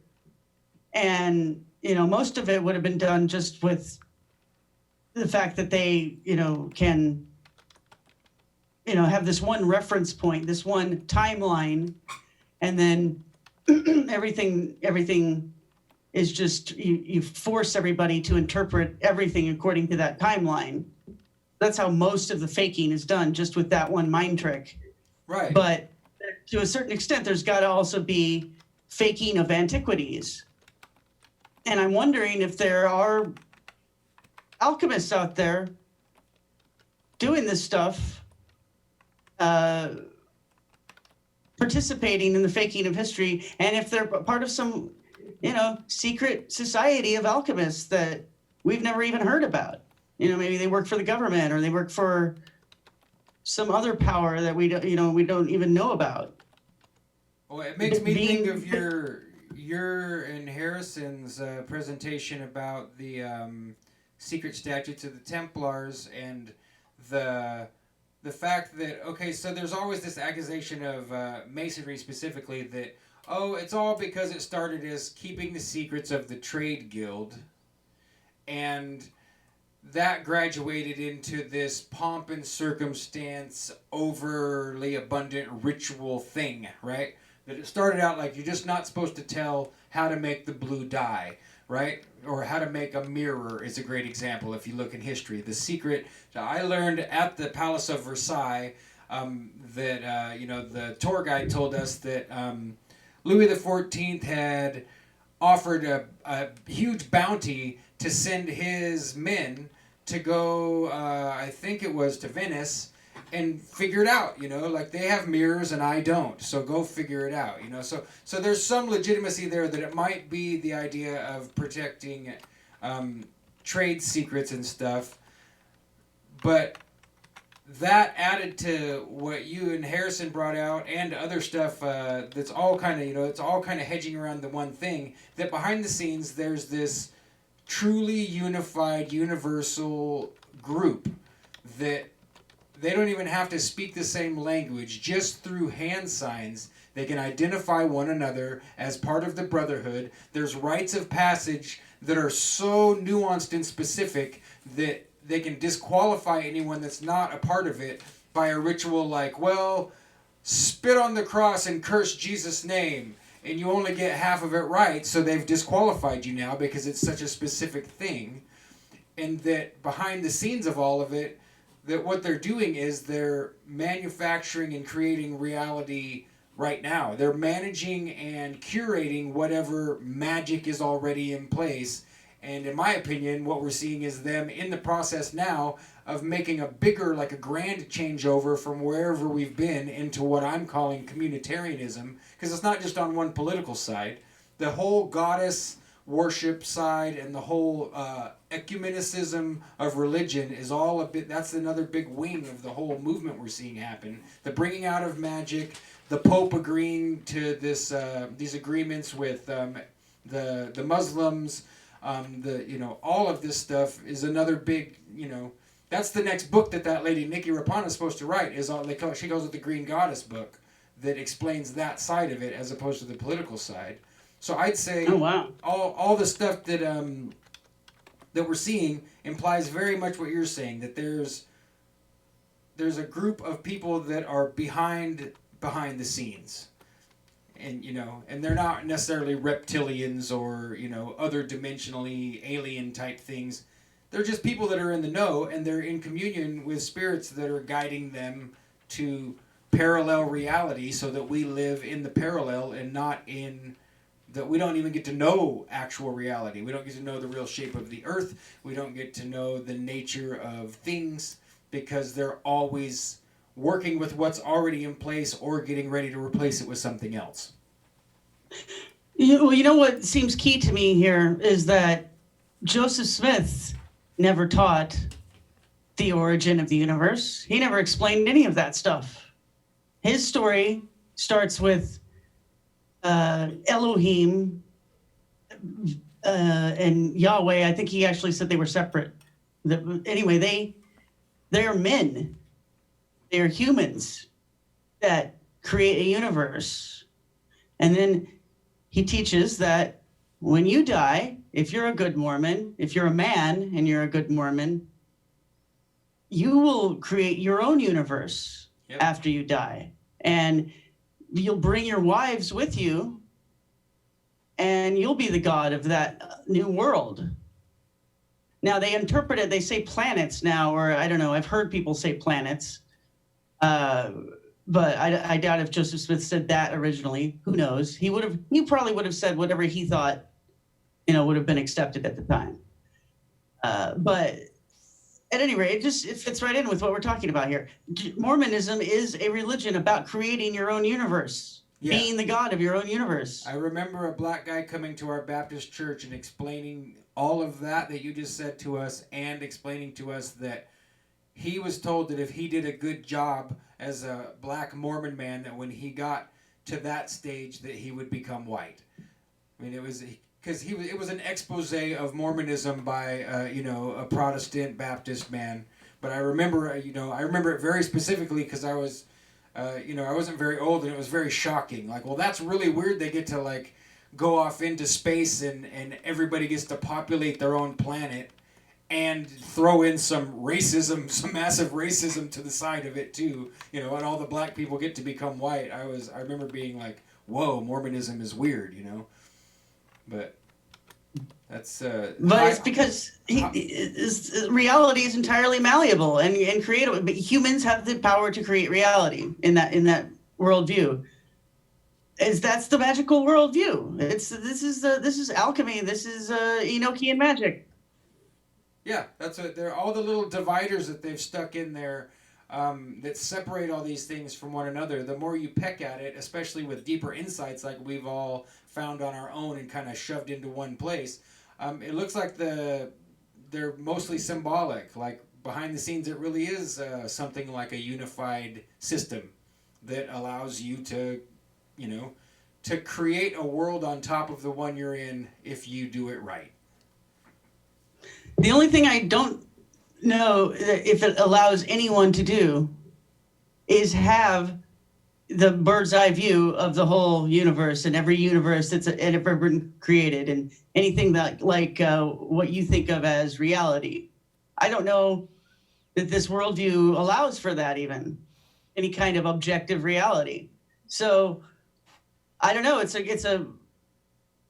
like trying to stand on the ocean, I guess. There's no basis for anything, but I guess that's what faith is all about too, right? I mean, well, and what popped into my head when you said that is Mithras finally thinking he's got the tip-top mountaintop view and his head coming up through the floor. That's what popped into my head. And I'm seeing it in the chat, high on down to Kolob. We used to joke about that. That's the hymn that is, I'm pretty sure it's been removed now, but Kolob was... That's the Mormon wagon train out into heaven to populate your own worlds. Is Kolob, high on down to Kolob. Look it up. It's funny. Yeah. Well, I think. Okay, there's something I've been meaning to talk about. I don't know if I have time to squeeze it in here or not, but it sort of ties in with what we were just saying. It has to do with the headstone, the cornerstone becoming, or the stone that's rejected becoming the cornerstone of the temple. Right. Right. Okay. So Fulcanelli mentions that, and he comes right out and says that the rejected stone is Lucifer. And I went and I found some others, things in Masonic ritual that definitely seem to be implying that. And I even thought that, when I looked at some of the biblical descriptions, it seemed like that's a possible interpretation. When you also then, okay, there's another extra biblical text, maybe the Wisdom of Solomon. I don't know. I need to remember which one it is, but it talks about there being this pillar in Solomon's temple that is held up by Asmodeus, and that this is his punishment, is that he has to hold this pillar up, and really it's holding up the whole edifice of the structure. It's right. It's not just the pillar. It is acting as this. Well, really, it's kind of like a keystone. I mean, I don't know what cornerstones are kind of decorative, I think. I don't know what they literally meant in operative masonry. But anyway, it's something, the way they're describing it, it's like, okay, he's holding up this thing that allows the whole structure to stay up. And if he wasn't holding it, if Asmodeus wasn't holding this stone on his shoulders, then Solomon's temple would collapse. And Solomon's temple is like a model for, or it's a metaphor for the whole universe, for the world Right. at the very least. And they definitely have that interpretation in Freemasonry. There's a book by Albert Mackey where he says that very explicitly. So it seems to me like Asmodeus is kind of acting as this keystone for the existing universe, the ordered existing universe. But the same text that I was just mentioning also talks about how he has nothing to stand on. But it also describes the other demons as kind of being like as though they were stars out in space in the night sky, and that they're constantly falling because they don't have any level ground to stand on. And that's part of their torture, is they're always trying to get some footing, and they don't have any. So then that gives you an idea of why this being in this position, this Atlas position, is so torturous for Asmodeus, is because he has to hold everything up, but he doesn't have anything to stand on himself. Right. He's standing on chaos. And Harrison's pointing out that the keystone is the gap in the royal arch. That is the hole in the ceiling. Just confirming everything that you're saying. That this is that like the Pac-Man screen, right? You go in one side and come out the other. You go up to come down, etc. So. And what you just said is more of a paradox too, because then you're foundationally standing on what you're standing where you can't stand, and you're moving where you can't move. Yeah. So I think of that as being connected to this idea of well, if we can be gods and we create our own universes, then it sounds like fun, but the ultimate result of that is that there is no God greater than you, and therefore you don't have any greater truth to stand on. Which is, I guess, I think of it, to me, this is the role that a Christ figure would play, where, we may be in the waters of chaos here when we're looking at mythology and different religious scriptures, trying to figure out what's real. Especially when we entertain the idea that we can even change reality with things that we do and say and think. But, if you are someone that is able to believe in Jesus or in Christ, I think that, there's a reason why he's compared to a rock, that you can stand on when everything else is falling around you. That because he's so protean, because he can be interpreted in so many different ways, even though some people think that, that's what makes him unreal, I think that that's what makes it so useful. Here, amen. That's exactly what I'm talking about. Yeah, that's what makes it work.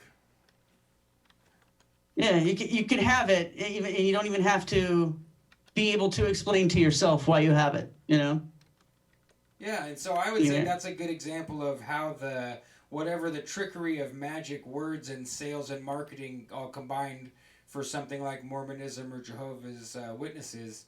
So they have a good, they have an effective false version. It works, but it's not whatever you were just describing and what we were talking about earlier. It's. Once again, it's a shadow of it, but it's not it. That's the. We're getting a few all caps questions. I don't know how much time you have left, but I know a few people were trying to squeeze a question in. But if you don't want to field questions this week and follow up, we could even follow up next week with this similar topic, or we could, I'm trying to fill you out for. I know you wanted to step away. Do you feel comfortable to answer a couple questions or not, Tracy? Well, I'm seeing the all caps questions, and these are like things that I couldn't answer briefly, so I'll touch on it some other time. Okay. Yeah. I'm feeling like we're kind of at a great point to just kind of everybody give the okay bye and stop. I know it's almost seems like cutting short, but I feel like I have a lot to ruminate on now. My mind's kind of blown. This was great. I didn't expect us talking about Mark Hofman to digress into what I would call deep spiritual philosophy, especially right onto the. I feel like we're on the cusp of being able to almost articulate why Jesus as the Christ is important. But at the same time, I feel like that's a great time to say, all right, well, here we are. We made it this far. Thanks for being with us. And let's follow up. Let's follow up next week. Sure. All right. Yeah, why ruin a good thing? I agree. Okay, bye. Okay. Cool. Thank you very much, folks, and we will follow up with you. We'll be in touch. Grab us in the Discord. It's the bottom link. If you're enjoying this, please sign up for Plus Ultra Club on Tracy's website. It's plusultraclub.com. And I'm going to push the button. I'm going to say okay, bye. Jim, you going to tell him okay, bye? Okay, bye. Okay, bye. Okay, bye.